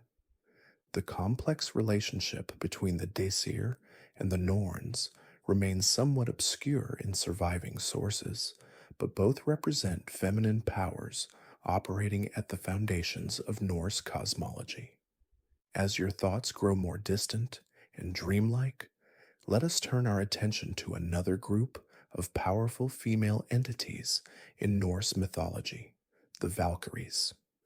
Their name, Valkyria, means chooser of the slain, revealing their primary function to select which warriors would die in battle and escort their souls to Valhalla, Odin's hall of the heroic dead. Imagine them now, riding through storm clouds on magnificent steeds, their armor gleaming with an unearthly light as they survey the chaos of battle below. With a gesture, they mark which warriors will fall, fulfilling both Odin's need for worthy Einherjar, warriors for his army at Ragnarok, and the inescapable decrees of fate itself. The Valkyries thus exist at the intersection of Odin's will and the Norns' weaving, carrying out destiny's design while building the All-Father's forces for the final battle. The Valkyries appear in various forms throughout Norse literature. In some accounts, they are terrifying supernatural beings, their presence on the battlefield portending slaughter and doom. One poem describes them weaving on a loom made of weapons, using intestines for thread and severed heads for weights, singing gleefully of the bloodshed to come, a vivid personification of the horror and waste of war. In other sources, particularly the later romantic sagas, Valkyries appear more as shield maidens or swan maidens, beautiful warrior women who might occasionally fall in love with mortal heroes. The famous Valkyrie Brynhildr, or Brunhild, whose story forms part of the Volsunga saga, and later the German Nibelungenlied, exemplifies this type. Punished by Odin for disobeying his command in battle, she was imprisoned in a ring of fire until awakened by the hero Sigurdur, Siegfried. Most Valkyries remained entirely loyal to Odin, serving as his messengers and cupbearers in Valhalla when not collecting the souls of the slain. Among the named Valkyries in various sources are Gunnar, Rota, Skuld, possibly the same as the Norn, Skugul, Hildur, and Sigrun. The Poetic Edda mentions 6 riding to a battle. Skuld held the shield, Skogul was second, then Gunnar, Hildur, Gundul, and Geirskogul. Though fearsome in their function, the Valkyries were not evil or malevolent. They simply performed their appointed task within the cosmic order, ensuring that worthy warriors reached their appropriate afterlife. For a culture that valued glorious death in battle over peaceful old age, the Valkyries represented not terror, but the promise of eternal honor in Odin's hall. As you drift deeper toward sleep, consider how both the Norns and Valkyries reflect the Norse understanding of female power. In a society where women were often responsible for preserving tradition, managing households, and practicing satyr, a form of shamanic magic, these mythological beings embodied the real influence women held over life, death, and social memory. The spindle and distaff, tools used for spinning thread, were quintessential symbols of womanhood in Norse society. Women's legal power was represented by their possession of the keys to storage areas, controlling the distribution of food and resources. Thus, the Norns' weaving of fate drew from everyday female roles, elevated to cosmic significance. Similarly, the Valkyries reflected women's historical roles in encouraging warriors, tending wounds, and preserving the memory of the fallen through poetry and monument. Other powerful goddesses and female beings populated the Norse cosmos, each with her own domain and powers. Frigg, Odin's wife, knew the fate of all beings, though she never revealed her knowledge. Freyja, twin sister of Freyr, was a complex deity associated with love, beauty, fertility, gold, satyr magic, and war. She received half the warriors slain in battle, with the other half going to Odin. The giantess Skadi, chose to marry the god Njörður as compensation for her father's death, but their union proved problematic. She preferred the mountains, while he needed to live by the sea. Eventually, they agreed to split their time between their preferred domains, representing the necessary compromise between opposing forces. The goddess Idun kept the golden apples that preserved the god's youth and vitality. When she was kidnapped by the giant Thiazi, with Loki's unwilling assistance, the gods began to age rapidly until she was rescued. This tale emphasizes the essential role of feminine power in maintaining divine order and well-being.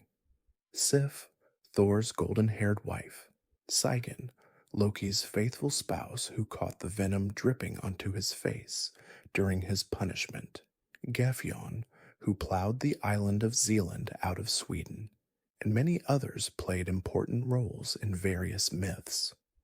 The fragmentary nature of surviving sources means many of these feminine powers receive less attention than the male gods, but their significance in the cosmic order remains evident. As we approach the borders of sleep, consider also the mortal women of Norse mythology and saga literature. Shield maidens like Hervor, who claimed her father's cursed sword and led a warrior's life. Powerful seeresses like the Volva, whom Odin himself consulted for knowledge of the future. Queens and noblewomen who preserved family honor and sometimes took revenge for slain kinsmen, all reflected the Norse recognition of female power in its various manifestations. While Norse society maintained distinct gender roles, these roles were somewhat more fluid than in many other contemporary cultures. Women could own property, initiate divorce, and in some circumstances lead communities.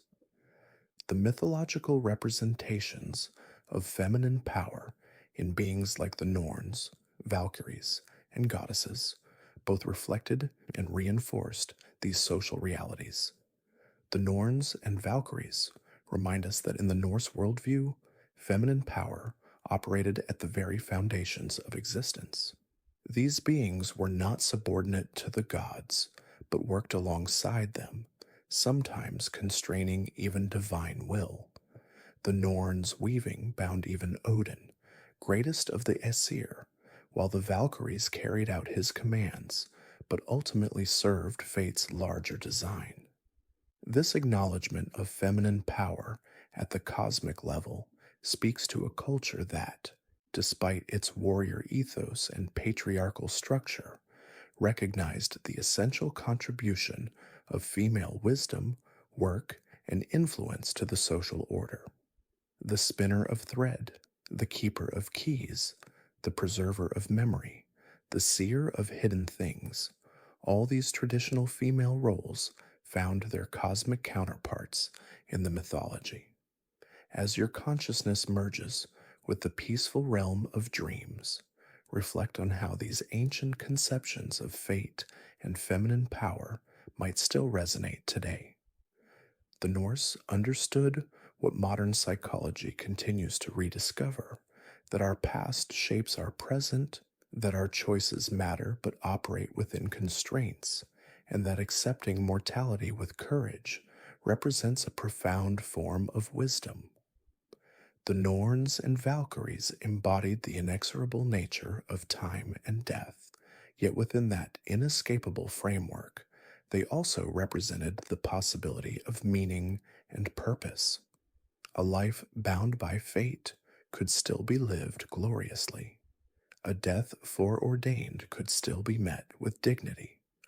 Perhaps this remains their deepest wisdom, that acknowledging our limitations frees us to focus on what remains within our power, the courage, integrity, and compassion with which we meet our allotted time.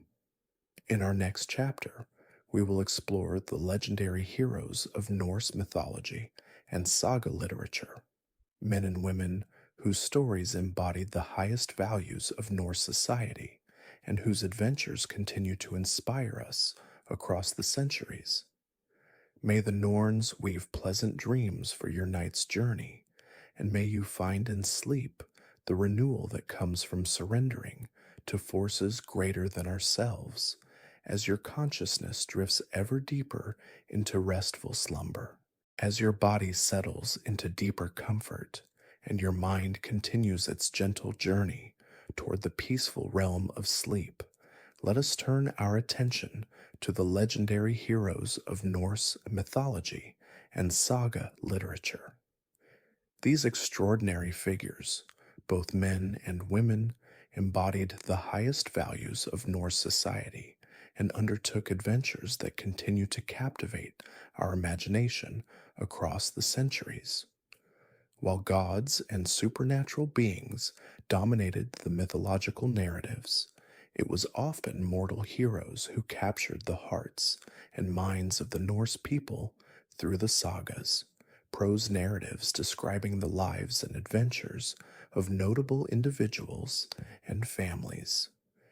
These stories, preserved initially through oral tradition and later committed to writing in medieval Iceland, offer a window into how the Norse understood heroism, honor, and the complex relationship between human action and inescapable fate.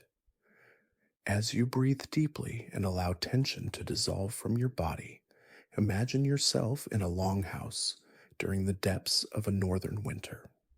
Snow piles against the walls outside, but within, a fire burns in the central hearth, casting dancing shadows across the assembled household.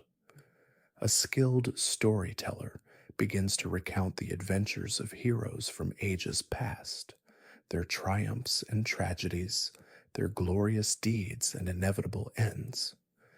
This was how the sagas lived and breathed, binding communities together through shared stories that embodied their deepest values. Perhaps the most famous hero of Norse legend is Sigurdur in Old Norse, Siegfried in German tradition, whose story is preserved in the Volsunga Saga and Poetic Edda. Born into a noble lineage descendant from Odin himself, Sigurd's tale begins with tragedy. His father, Sigmund, dies in battle before his birth, leaving only a shattered sword as inheritance. Raised by the wise smith Regan, Sigurd grows to embody the perfect warrior, strong, fearless, and noble in spirit. Regan, however, harbors a secret agenda. He is the brother of Fafnir, who has transformed into a dragon after being consumed by greed for a cursed treasure. Regan reforges Sigmund's shattered sword into a blade named Gram, capable of cutting through anvils, and encourages Sigurd to slay Fafnir. Following Regan's advice, Sigurd digs pits in the dragon's path and strikes from below, delivering a mortal blow. As the dragon dies, he warns Sigurd that the treasure is cursed and will bring only misfortune. When Sigurd accidentally tastes Fafnir's blood while cooking the dragon's heart for Regan, he gains the ability to understand the speech of birds. Nearby sparrows reveal that Regan plans to murder Sigurd after he has done the difficult work of slaying the dragon. Forewarned, Sigurd kills Regan instead and claims the treasure for himself, including the ring Andvaranot and the magical helmet Aegishjalmur that strikes terror into enemies. Among the treasure, Sigurd also finds the cursed ring that once belonged to the dwarf Andvari, who had placed a curse upon it when it was stolen by Loki. This ring, similar to the One Ring in Tolkien's later works, brings doom to whoever possesses it, a thread of fate that will shape the remainder of Sigurd's story. As your consciousness drifts deeper toward sleep, envision Sigurd's most famous adventure, his discovery of the Valkyrie Brynhildr. Riding his magnificent horse Grani, a descendant of Odin's eight-legged steed Sleipnir, Sigurd comes upon a mountain where a figure in armor lies sleeping within a ring of fire. Braving the flames, he discovers the warrior is a woman, Brynhild's, a Valkyrie whom Odin punished for disobeying his commands in battle by pricking her with a sleep thorn and decreeing she would marry a mortal man. Upon awakening, Brynhild and Sigurd exchange vows of love and betrothal. She shares her wisdom with him, teaching him magical runes and counseling him on honorable conduct. Their love seems perfect, yet fate, that inescapable force in Norse thought, has other plans. Journeying to the court of the Giukings, Niflungs in German tradition, Sigurd becomes blood brothers with the princes Gunnar and Hogni. Their mother, the sorceress Queen Grimhild, desires Sigurd as a son-in-law and gives him a potion that makes him forget Brynhild. Under this enchantment, he marries Princess Gudrun, Kriemhild in German tradition. When Gunnar decides to woo Brynhild, he discovers he cannot pass through the wall of flames surrounding her. Sigurd, still under the spell of forgetfulness, agrees to help by using his shape-shifting abilities, granted by the magical helmet, to take Gunnar's form. In this guise, he crosses the fire and wins Brynhild for Gunnar. The tragedy unfolds when Brynhild later discovers the deception. During a quarrel with Gudrun, she learns that it was actually Sigurd who crossed the fire in Gunnar's shape. Humiliated and heartbroken, Brynhild demands that Gunnar kill Sigurd. After initial reluctance, Gunnar and his brother Hugni convince their younger brother Guthrum, who had not sworn blood brotherhood with Sigurd, to do the deed. Guthrum stabs Sigurd as he sleeps, but the dying hero manages to throw his sword Grom, cutting his murderer in half. Learning of Sigurd's death, Brynhild laughs terribly, then stabs herself, asking to be burned on Sigurd's funeral pyre so they might be together in death as they could not be in life. The treasure, including the cursed ring, passes to Gudrun's family, ensuring that the cycle of tragedy will continue. This powerful tale, with its themes of heroism, betrayal, revenge, and inescapable fate, exemplifies the Norse understanding of tragedy. Sigurd embodies the perfect hero, brave, noble, and true, yet even he cannot escape the workings of fate, particularly when that fate is bound to a cursed treasure. The story continues beyond his death, as Gudrun remarries, and her new husband, King Atli, based on the historical Attila the Hun, covets the treasure, leading to the destruction of the entire Niflung clan.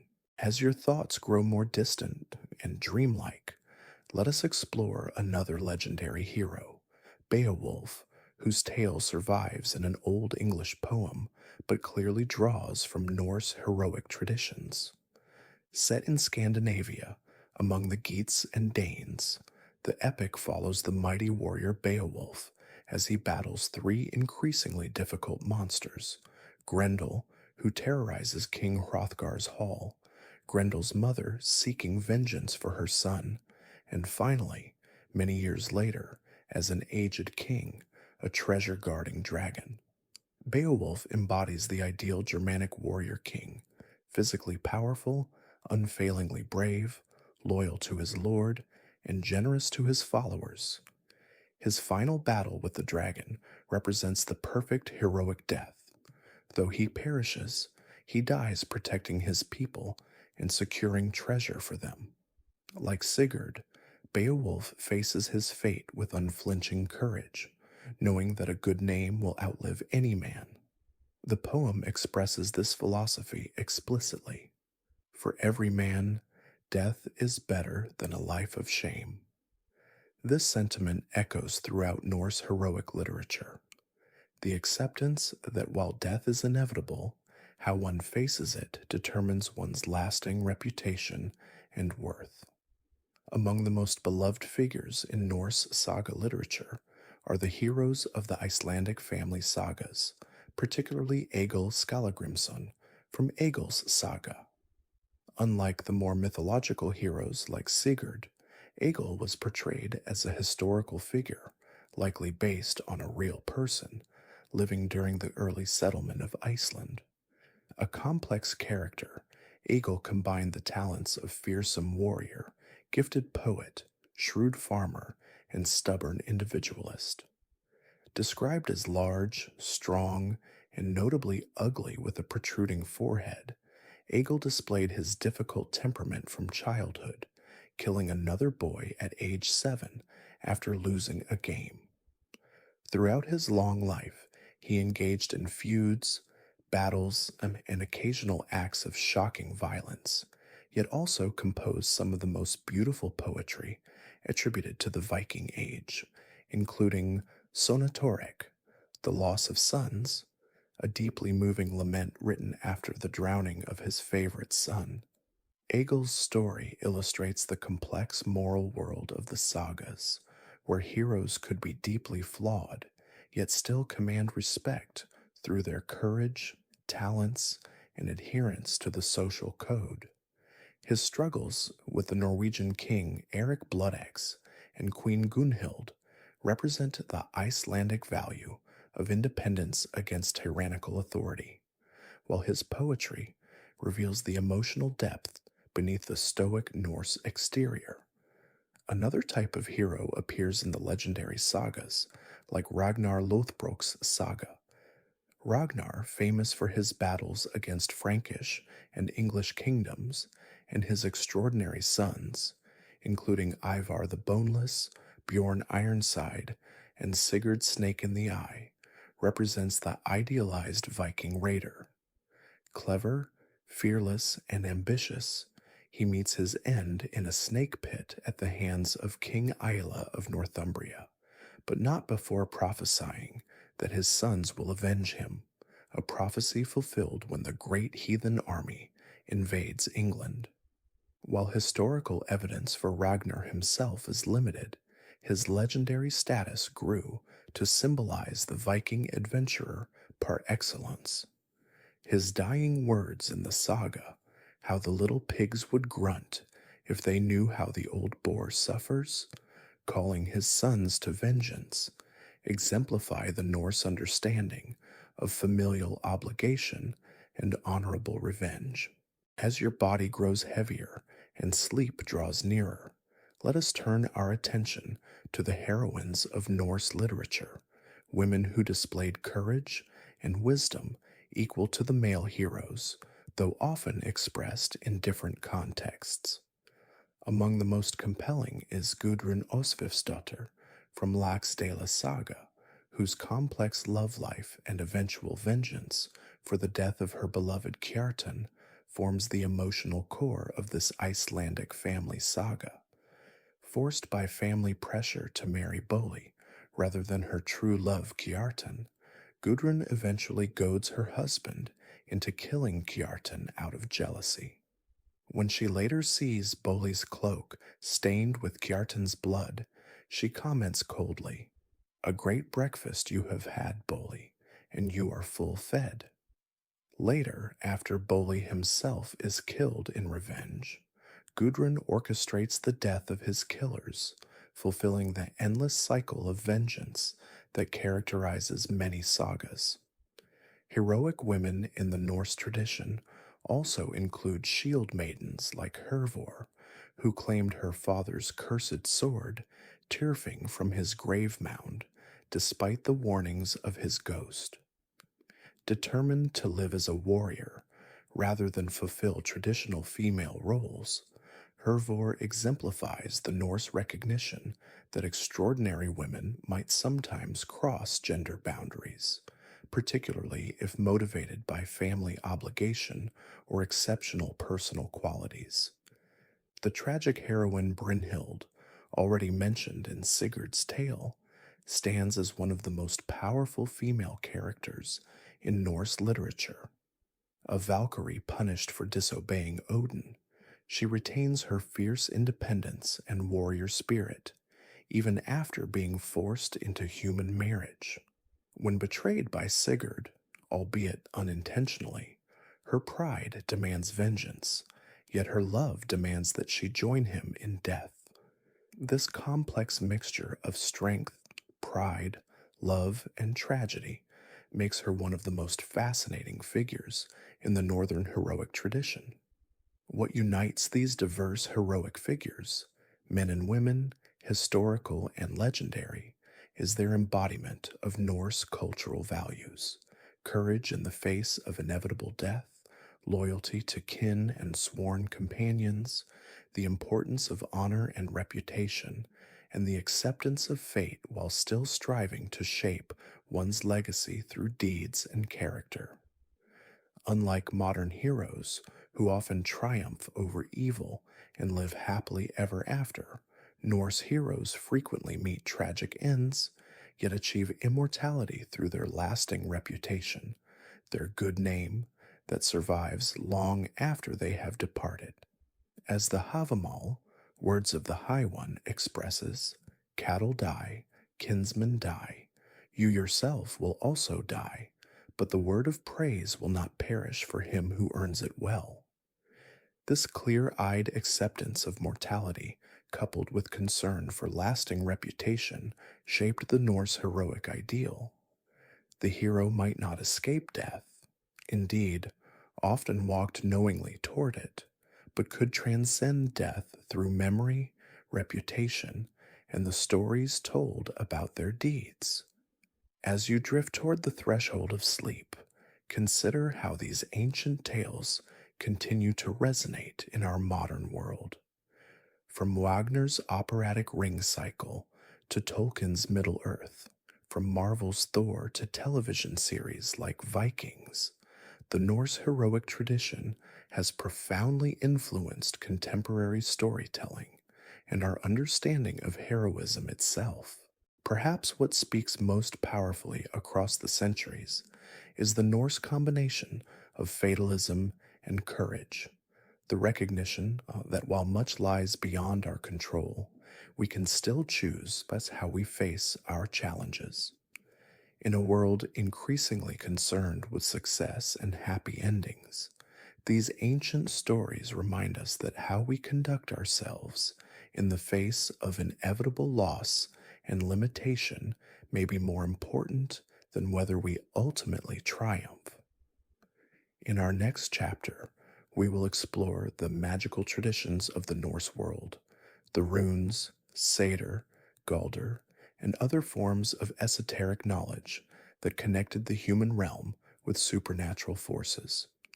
These practices, attributed to Odin and often practiced by women, formed a crucial part of how the Norse understood and attempted to influence the hidden dimensions of reality. May the courage and wisdom of the ancient heroes guide your dreams tonight as you journey deeper into peaceful sleep, carried on the wings of these timeless stories that continue to whisper their truths across the centuries.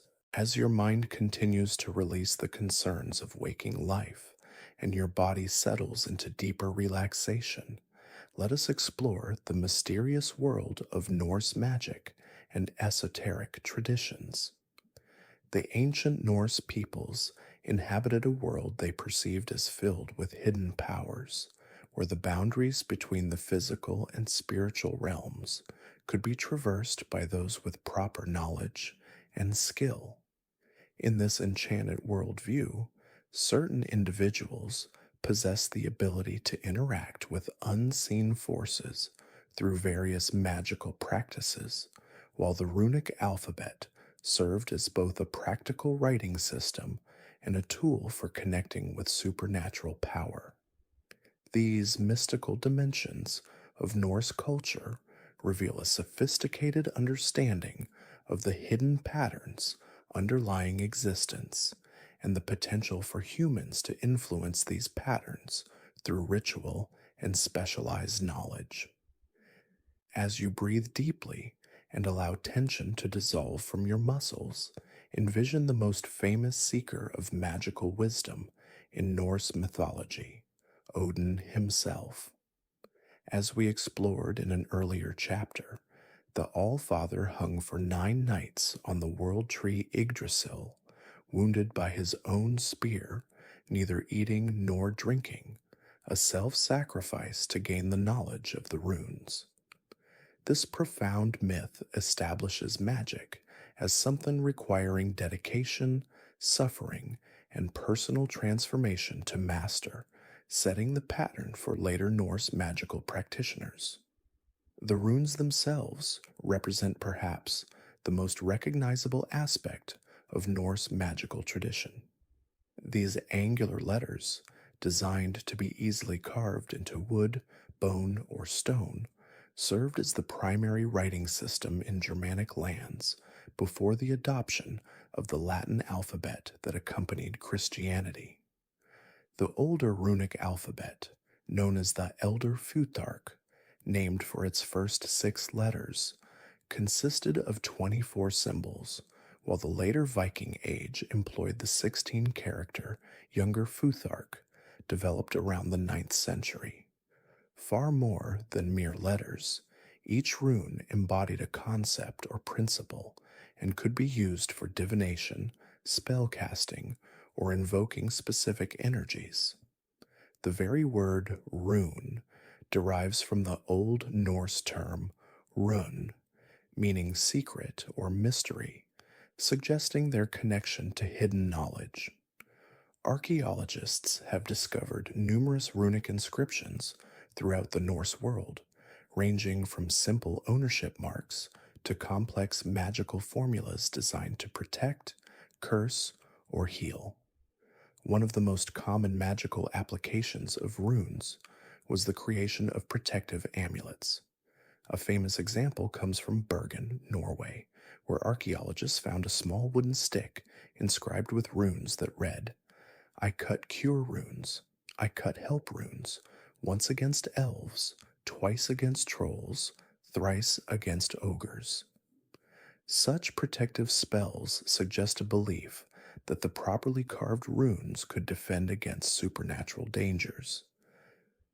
As your consciousness drifts toward the edges of sleep, imagine a Norse rune master carefully selecting materials for carving, perhaps choosing particular woods, like oak or yew, for specific magical purposes. Before beginning to carve, they might perform ritual purification, pray to Odin for guidance, or enter an altered state of consciousness. The carving itself would be done with precision and focused intent, often accompanied by chanting or galder, magical songs that activated the rune's power. The poem Havamal, Words of the High One, attributes to Odin himself a list of 18 magical songs or charms he has mastered, offering tantalizing glimpses of the magical practices of pre-Christian Scandinavia. "I know charms no king's wife knows, no man has mastered. Help is the first, and it can help in grief and pain and sickness. I know a second that the sons of men need who want to live as healers. I know a third. If I have great need to fetter a foe in fight, I can dull the edges of enemy swords, neither weapons nor staves can wound."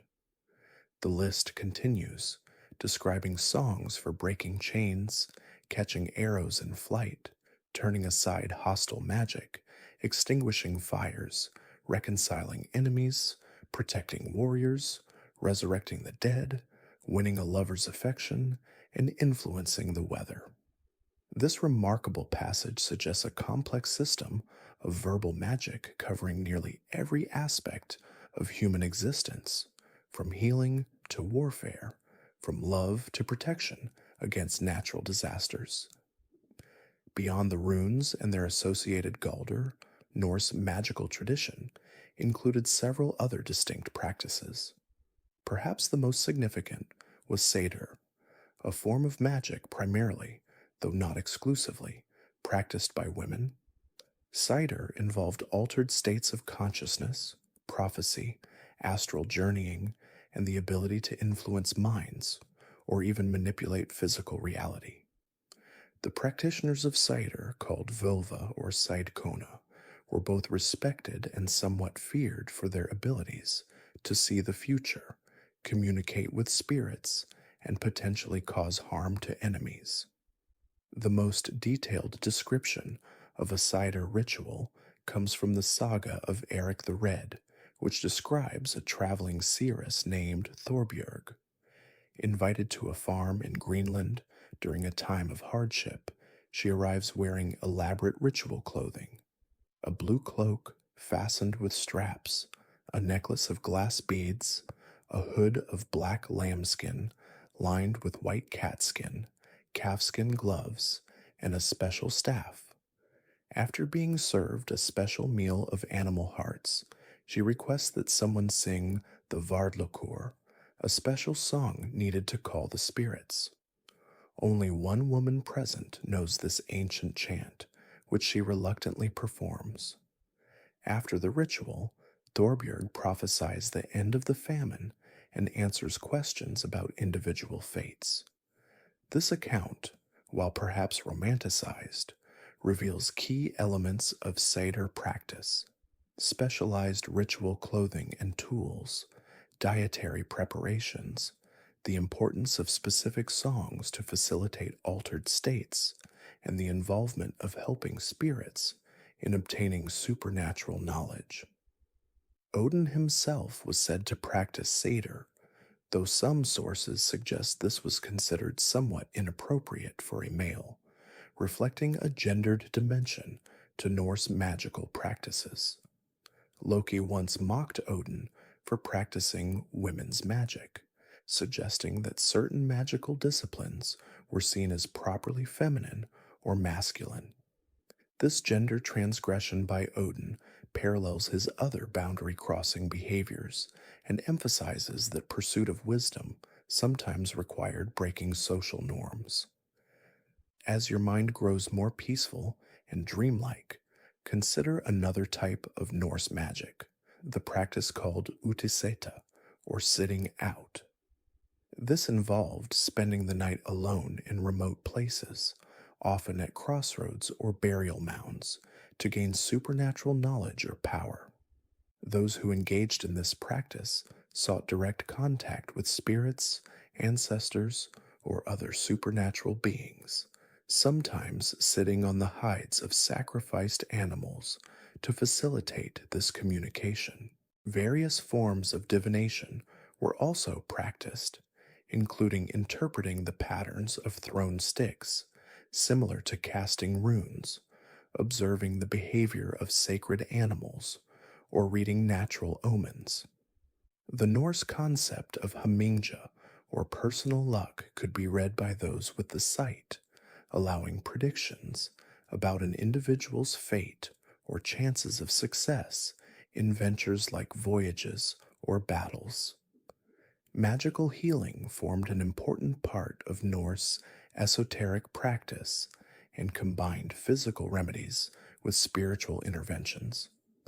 The Eddic poem Sigurdrifumal describes how childbirth runes should be carved on the palms and joints to ensure safe delivery, while the second Merseburg charm, preserved in Old High German, invokes the god Odin, to heal a horse's sprained leg.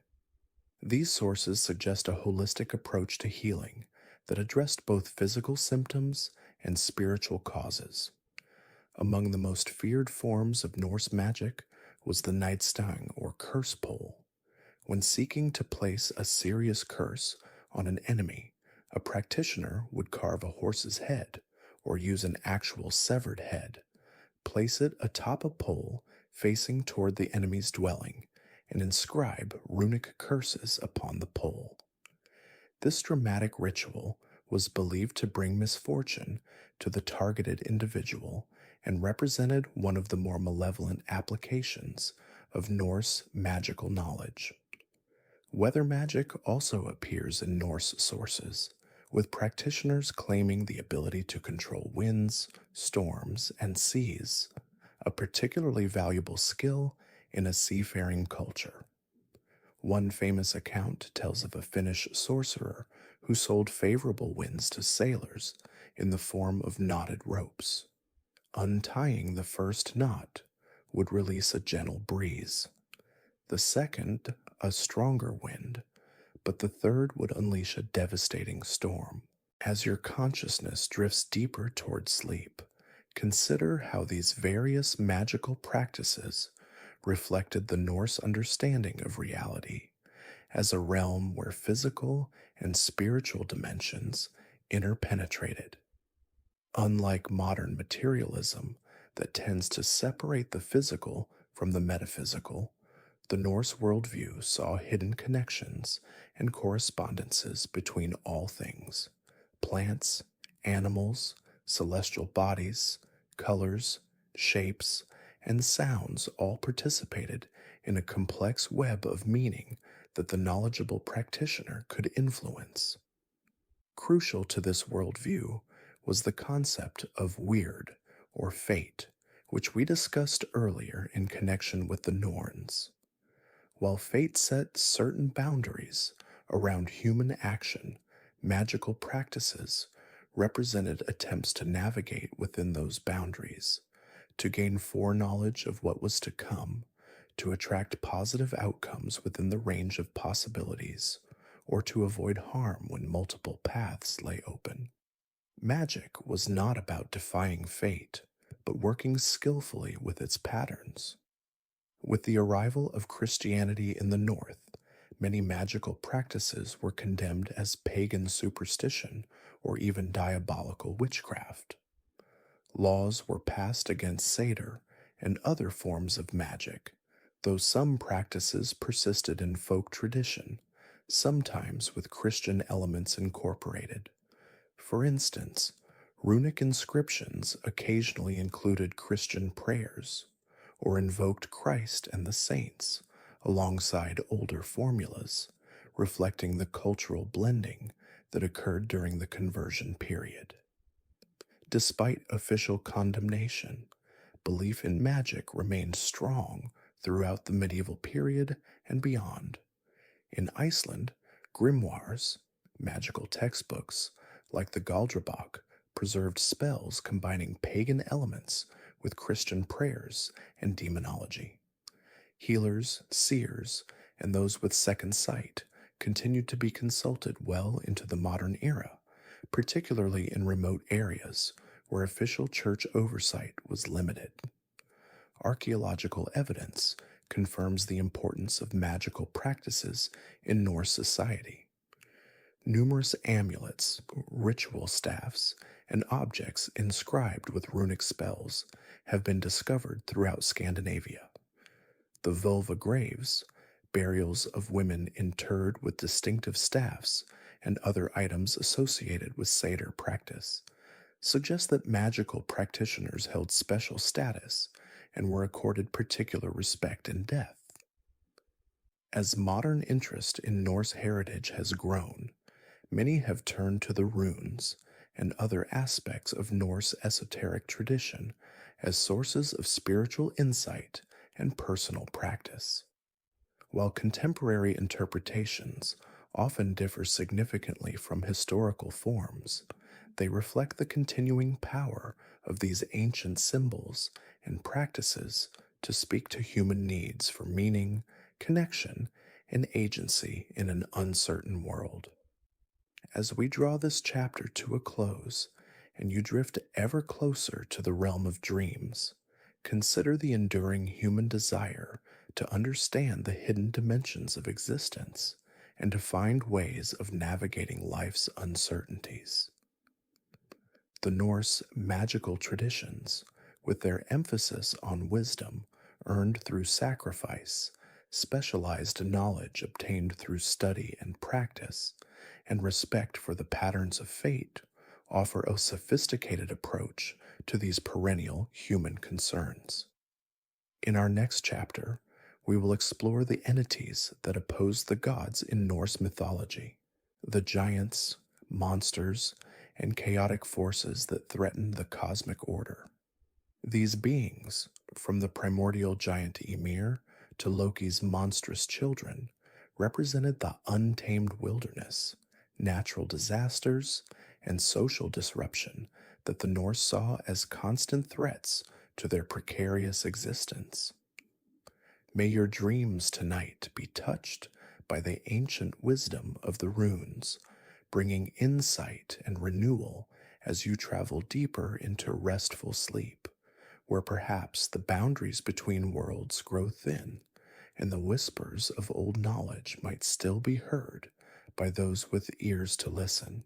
As your body relaxes more deeply and your mind drifts further from the concerns of waking life, let us explore the darker corners of Norse mythology, the realm of giants, monsters, and chaotic beings who stood in opposition to the gods and the cosmic order they maintained. These powerful adversaries, from the primordial giant Ymir to Loki's monstrous offspring, embodied the untamed wilderness, destructive natural forces, and social disruption that constantly threatened the precarious existence of both gods and humans in the Norse worldview. Unlike many other mythological traditions, where evil is absolute and clearly defined, Norse mythology presents a more nuanced understanding of its adversarial forces. The Jotnar, or giants, were not simply evil beings, but rather representatives of an older, wilder order, chaotic but not necessarily malevolent in all cases. Some even intermarried with the gods, while others remained implacable enemies. This complex relationship reflected the Norse experience of living in a harsh northern environment where nature's power could sustain life but also destroy it in an instant. As you breathe deeply and surrender to greater relaxation, let us begin with the primordial giant Ymir, from whose body the world itself was created. Born from the interaction of fire and ice in the void Ginnungagap, Ymir was the first living being in Norse cosmology. Neither good nor evil in a moral sense, he simply existed as raw, unformed potential. When Odin and his brothers slew Ymir and crafted the world from his remains, they were not destroying evil, but rather imposing order upon chaos, creating a structured cosmos from undifferentiated matter. The descendants of Ymir, the race of giants, inherited this connection to primordial chaos. They dwelled in Jotunheim, one of the 9 worlds, a mountainous realm of wild, untamed nature. The male giants, Jotnar, were typically depicted as massive, powerful beings of great strength but limited intellect, though exceptions like the wise Vafthrudnir, with whom Odin engaged in a fatal battle of wits, demonstrate their diversity. Female giants, Gigjar, were often portrayed as more complex, sometimes hideously ugly, other times strikingly beautiful, and occasionally possessing wisdom that even the gods sought. Many giants appear as individual characters with distinct personalities in Norse myths. Thrym, who stole Thor's hammer and demanded the goddess Freyja as bride price for its return. Geirhud, who attempted to kill Thor by tricking him into visiting without his hammer. Hrungnir, who engaged in a duel with Thor after boasting at a feast in Asgard. These, and many others, feature in stories that typically end with their defeat at divine hands, usually Thor's. Yet not all interactions between gods and giants were hostile. Several gods took giant mates. Thor's mother was the giantess Jord, Earth. Freyr fell in love with the beautiful giantess Gerd. Odin pursued the giantess Gunnlod to obtain the mead of poetry, and even Loki, himself half-giant, married the giantess Angerboda. These relationships produced important offspring and illustrate the complex interdependence of order and chaos in the Norse cosmos. As your consciousness grows more distant and dreamlike, consider the giant Utgarda Loki, not to be confused with the god Loki, whose mastery of illusion challenged Thor, Loki, and Thor's servant Thialfi during their journey to his stronghold. When Thor attempted to drain a drinking horn, he was actually drinking from the ocean itself. When he tried to lift a cat, he was actually lifting the Midgard serpent. And when he wrestled an old woman, he was wrestling old age herself. This tale reveals the giants not merely as brutes, but as cunning beings capable of challenging the gods through deception rather than direct confrontation. Beyond the giants themselves, Norse mythology features several specific monstrous beings of tremendous power, many associated with Loki. As your body grows heavier and sleep draws nearer, imagine the three terrible children born of Loki's union with the giantess Angrboda, each destined to play a crucial role in Ragnarok, the doom of the gods. First among these is Fenrir, the monstrous wolf, whose strength grew so terrifying that the gods sought to bind him. After 2 failed attempts with ordinary chains, they commissioned the dwarfs to forge a magical fetter called Gleipnir, made from impossible things: the sound of a cat's footfall, the beard of a woman, the roots of a mountain, the sinews of a bear, the breath of a fish, and the spittle of a bird. To place this silken soft yet unbreakable bond on Fenrir required trickery. The gods claimed it was merely a test of strength and sacrifice, as the god Tyr lost his hand when Fenrir bit it off upon discovering the deception. Bound on a remote island, Fenrir will remain restrained until Ragnarok, when he will break free and devour Odin himself before being slain by Odin's son, Vidar. The wolf's binding represents the temporary containment of chaotic forces that cannot be permanently eliminated, only held at bay until the appointed time of their release. The second of Loki's monstrous offspring is Jörmungandr, the Midgard serpent, so enormous that it encircles the entire world of humans, grasping its own tail in the depths of the ocean. Thor encountered this fearsome creature twice, first during his fishing expedition with the giant Hymir, when he nearly pulled it from the sea before Hymir cut his line, and later at Ragnarok, when the two are destined to slay each other. The serpent embodies the untamable seas surrounding the human world, a constant reminder of nature's overwhelming power against which even the mightiest must eventually fall. The third child of Loki and Angrboda is Hel, goddess of the underworld realm bearing her name. Described as half-living and half-corpse, black or blue on one side, white or pink on the other, she rules over those who die of sickness, old age, or other straw deaths, rather than falling gloriously in battle. While not actively malevolent like her siblings, Hel represents death's inescapable certainty, the fate awaiting all beings except those chosen for Valhalla or Folkvanger.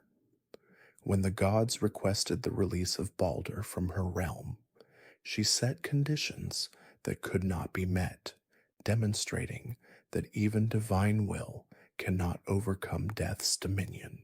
As you drift deeper toward sleep, envision another terrible wolf of Norse mythology, Garm, the blood-stained guardian of Hell's gates. Some scholars suggest Garm may be another name for Fenrir, while others see them as distinct beings. Regardless, Garm is fated to break free at Ragnarok and battle the god Tyr, resulting in both their deaths. His howling heralds the beginning of the final catastrophe, a sound of primordial terror that signals the collapse of cosmic order. Among the most fearsome enemies of the gods was Surtur, a fire giant who guards the fiery realm of Muspelheim with his flaming sword. At Ragnarok, he will lead the fire giants across the Bifrost Bridge, which shatters beneath them, to battle the gods. After slaying Freyr, he will engulf the nine worlds in fire, fulfilling his role as both destroyer and purifier. Unlike the chaotic evil of Fenrir or Jormungandr, Surtur represents a more elemental force, the necessary destruction that precedes renewal, like a forest fire that clears the way for new growth. Norse mythology includes numerous other monstrous beings that threatened both gods and humans. The dragon Nidhugr ceaselessly gnaws at the roots of Yggdrasil, trying to destroy the world tree itself. The giant eagle perched atop Yggdrasil, unnamed in the sources, creates winds through the beating of its wings while engaged in constant insult exchange with Nidhugr via the squirrel Ratatoskr, who runs up and down the tree's trunk. Trolls inhabit the wild places of Midgard, emerging at night to terrorize humans, but turning to stone if caught by sunlight. Draugr are undead beings, corpses that rise from their graves with terrible strength and malevolent intent, often seeking to draw the living into death with them. Both represent the dangers lurking at the edges of human settlements, embodying the perils of the wilderness and the grave. As your thoughts grow more distant and fragmentary, consider the various forms of elemental giants who personified aspects of the natural world. Hrimthursar, or frost giants, descended from Ymir and embodied winter's deadly cold. Fire giants dwelled in Muspelheim and would eventually bring fiery destruction at Ragnarok. Mountain giants, Bergrisar, inhabited the high peaks, while sea giants like Aegir and his wife Ran controlled the ocean's depths, sometimes drowning sailors with their nets. These beings personified the awesome, often destructive power of natural forces that humans and even gods struggled to withstand. Storm giants brought destructive weather, potentially ruining crops or sinking ships. Their daughters, including figures like the giantess Skadi, who married the god Njord, sometimes entered into more complex relationships with the divine realm, representing the partial taming or incorporation of natural forces into the cosmic order. Beyond specific categories of adversaries, Norse mythology conceptualized chaos itself through entities like the primordial void Ginnungagap, which existed before creation, and the being Gullveig, who brought greed and sorcery to the gods, inciting the first war between the Aesir and Vanir. These abstract representations of disorder show how thoroughly the Norse mythic imagination explored the tensions between chaos and order at every level of existence. As sleep begins to embrace you more fully, reflect on how these mythic adversaries likely resonated with the lived experience of the Norse peoples. In the harsh environments of Scandinavia, human existence was precarious, threatened by brutal winters, violent storms, failed harvests, and raids from enemies. Survival required constant vigilance and struggle against forces that could never be permanently vanquished, only temporarily held at bay, much like the gods' ongoing battle against giants and monsters that would continue until Ragnarok. The monsters and giants of Norse mythology were not simply villains in a straightforward morality tale, but complex embodiments of the chaotic, untamed aspects of existence.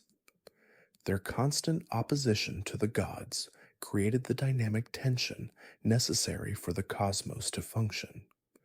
Without Jormungandr encircling Midgard, the boundaries between realms might dissolve. Without the giants challenging divine power, the gods might grow complacent. Without the looming threat of Ragnarok, there would be no impetus for courage in the face of inevitable end. This nuanced view reflects a culture intimately familiar with the harsh realities of northern life, where the line between flourishing and disaster was thin, and where the forces that sustained life, fire, water, earth, and air, could just as easily destroy it when out of balance. The Norse did not imagine a world where chaos could be permanently eliminated, only one where it could be temporarily contained through courage, wisdom, and proper ritual observance. Most striking is how the Norse myths acknowledge the inevitable triumph of these chaotic forces at Ragnarok, when Fenrir will devour Odin, Jormungandr will poison Thor, and Surtur will engulf the world in flame.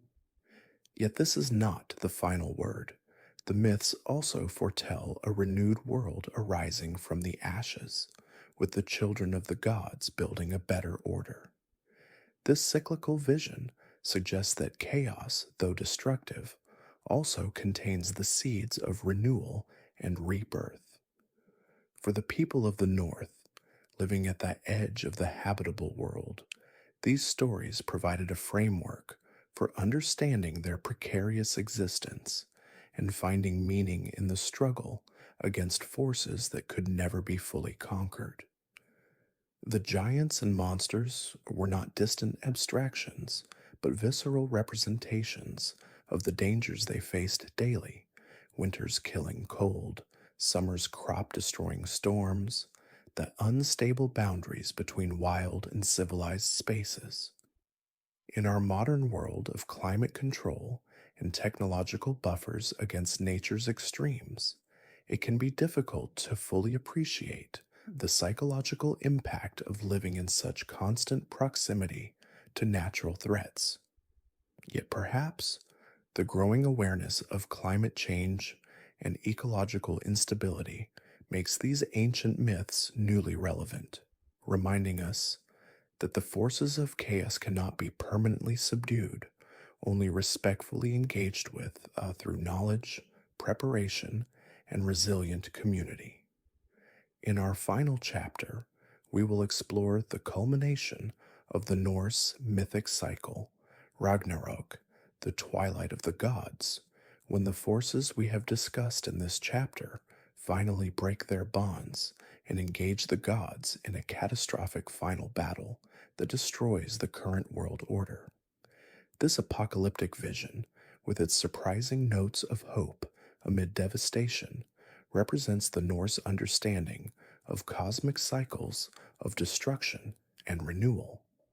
May your dreams tonight be peaceful rather than monstrous, as you journey deeper into restorative sleep, where, like the Norse cosmos between Ginnungagap and Ragnarok, a temporary yet precious order prevails against the ever-present forces of chaos.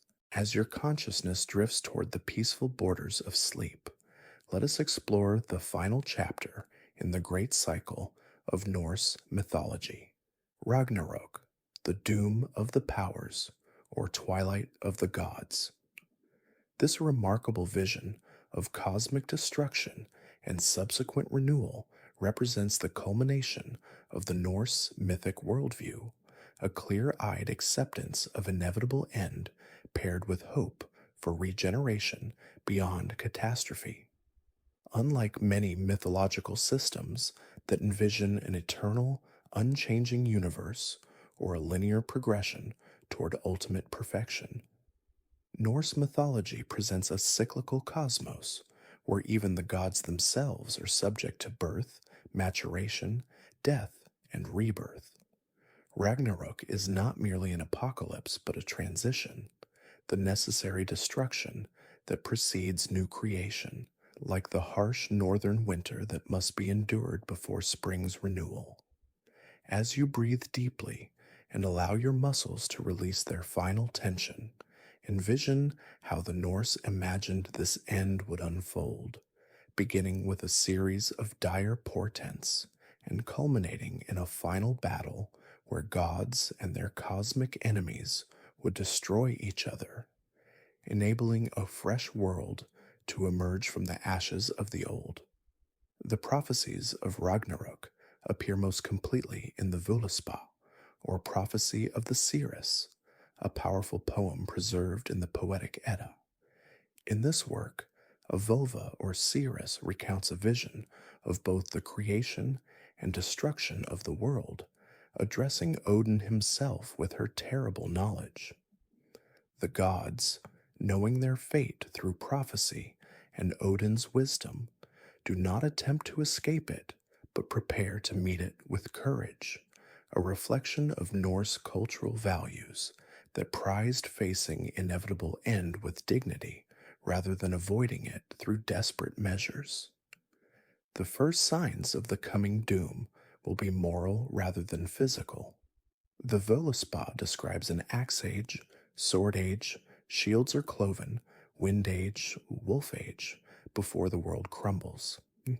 This progression suggests a breakdown of social bonds and ethical norms, as kinship ties dissolve and oaths lose their binding power.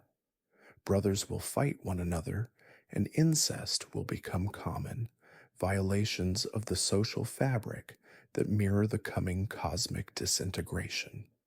Following these moral failures, nature itself will rebel. 3 consecutive winters will come without intervening summers, a period called Fimbulvetur, the Great Winter. During this time, snow will drive from all directions, bitter winds will blow, and the sun will provide no warmth. Starvation and hardship will lead people to abandon the last vestiges of moral restraint as they struggle desperately for survival. As your mind grows more distant and dreamlike, imagine the moment when Loki, who has remained bound since killing Balder, finally breaks free from his chains. Similarly, his monstrous son Fenrir will shatter his magical fetters, while the world serpent Jormungandr will rise from the ocean depths, thrashing so violently that waves crash over the land.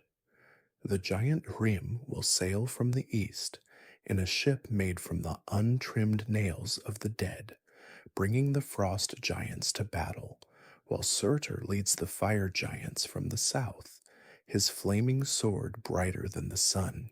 The great ash tree, Yggdrasil, will shudder and groan as these forces converge. In the underworld, the pale ship Naglfar, piloted by Loki and filled with the dishonorable dead from Hel's realm, will sail toward the battlefield.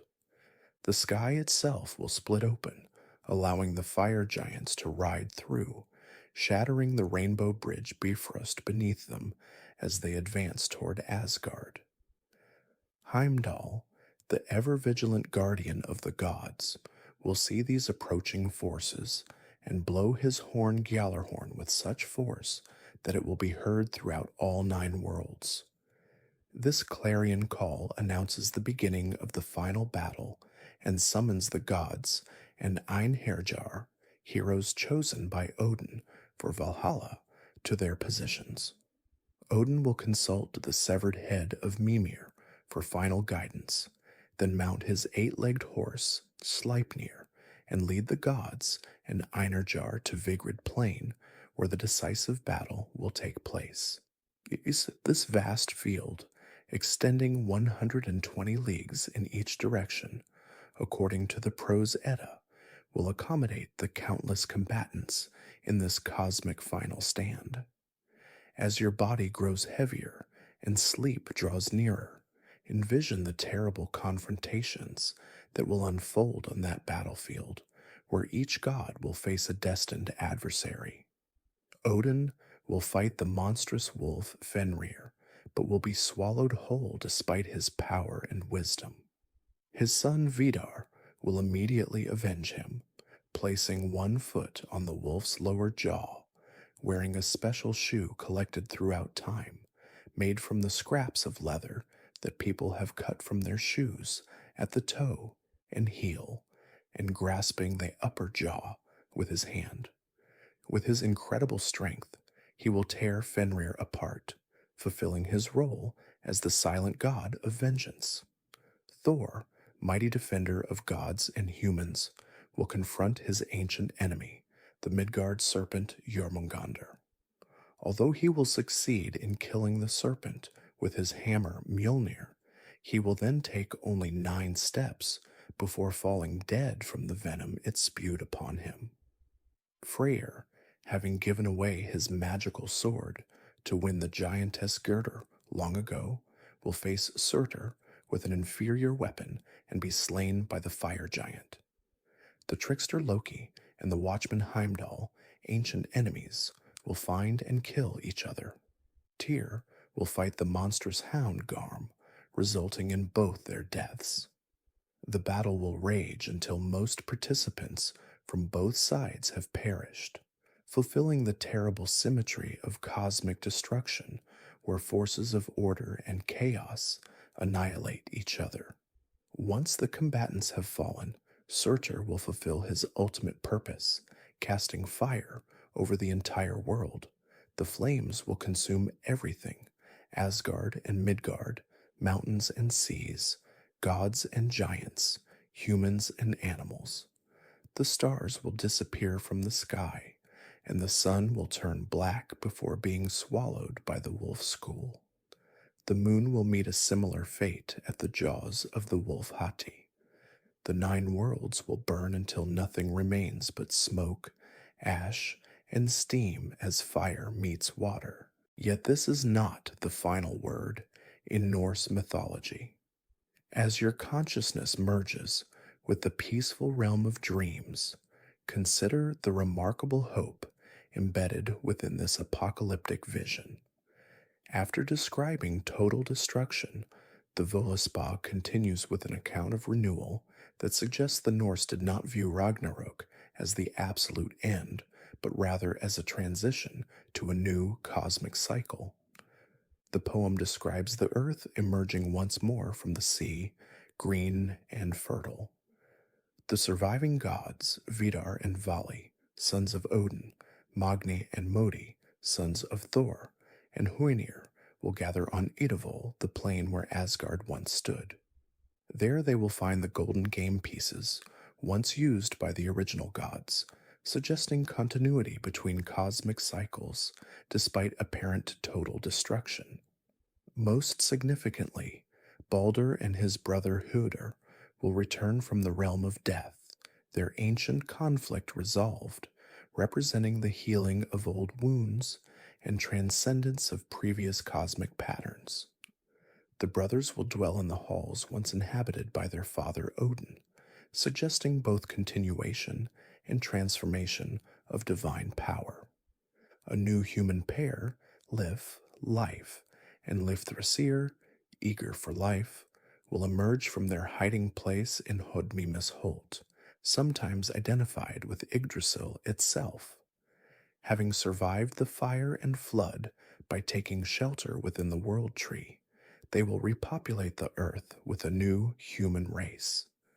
Their names emphasize the persistence of life, even through the most catastrophic conditions, a powerful message of hope in the harsh northern environment. The Cyrus describes a magnificent hall thatched with gold arising at Gimle, where worthy people will dwell forever in peace and prosperity.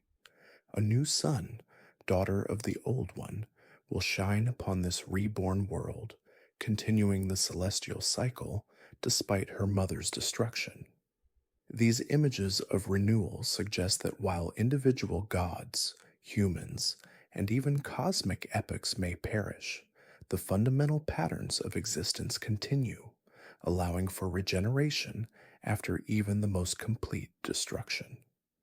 This cyclical vision resonates deeply with the northern experience of seasonal change, where the apparent death of winter inevitably gives way to spring's renewal.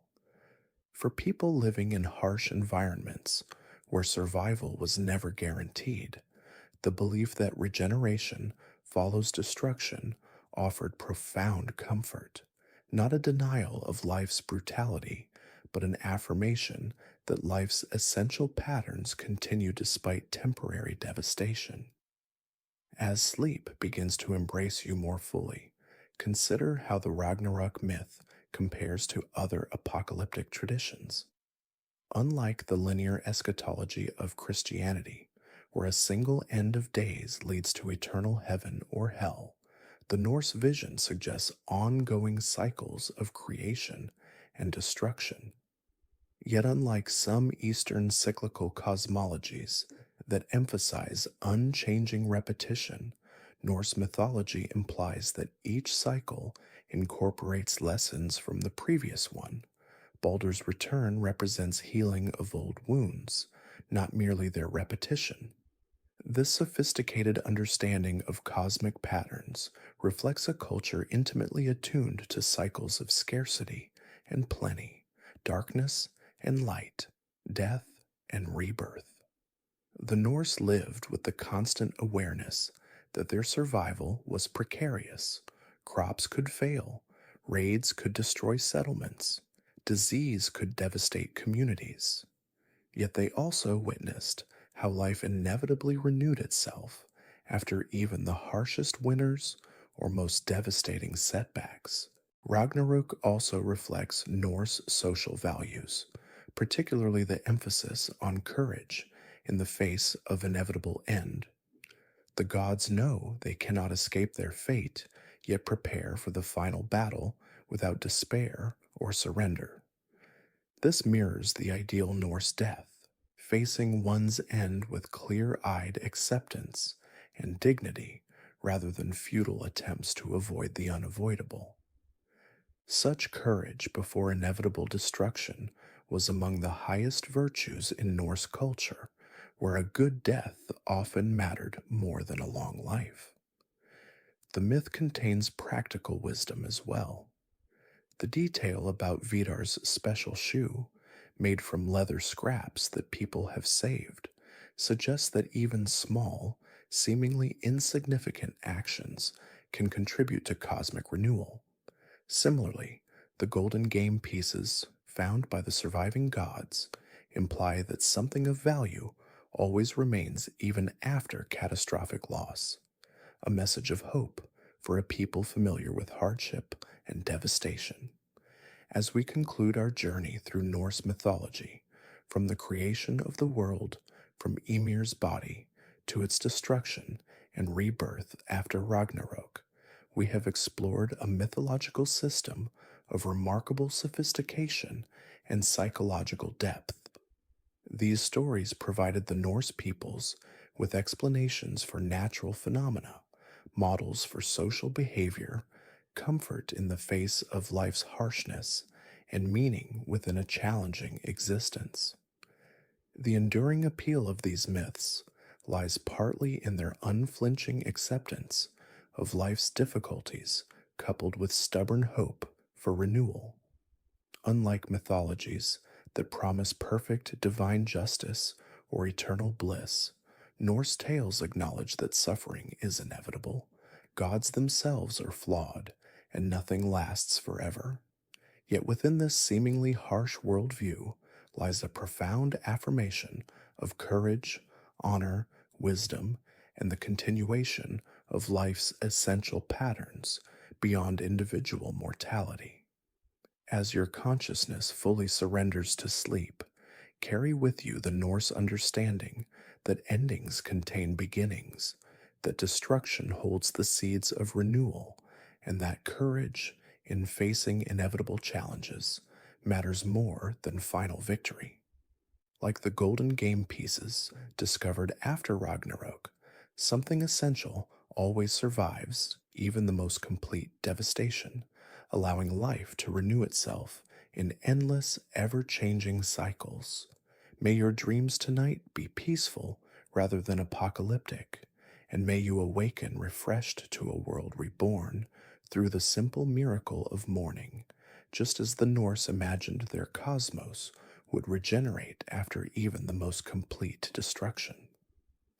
Sleep well, knowing that like Lif and Lifthrasir emerging from the world tree after Ragnarok, you too will emerge from sleep renewed, to continue your own unique journey through the ever-turning cycles of existence.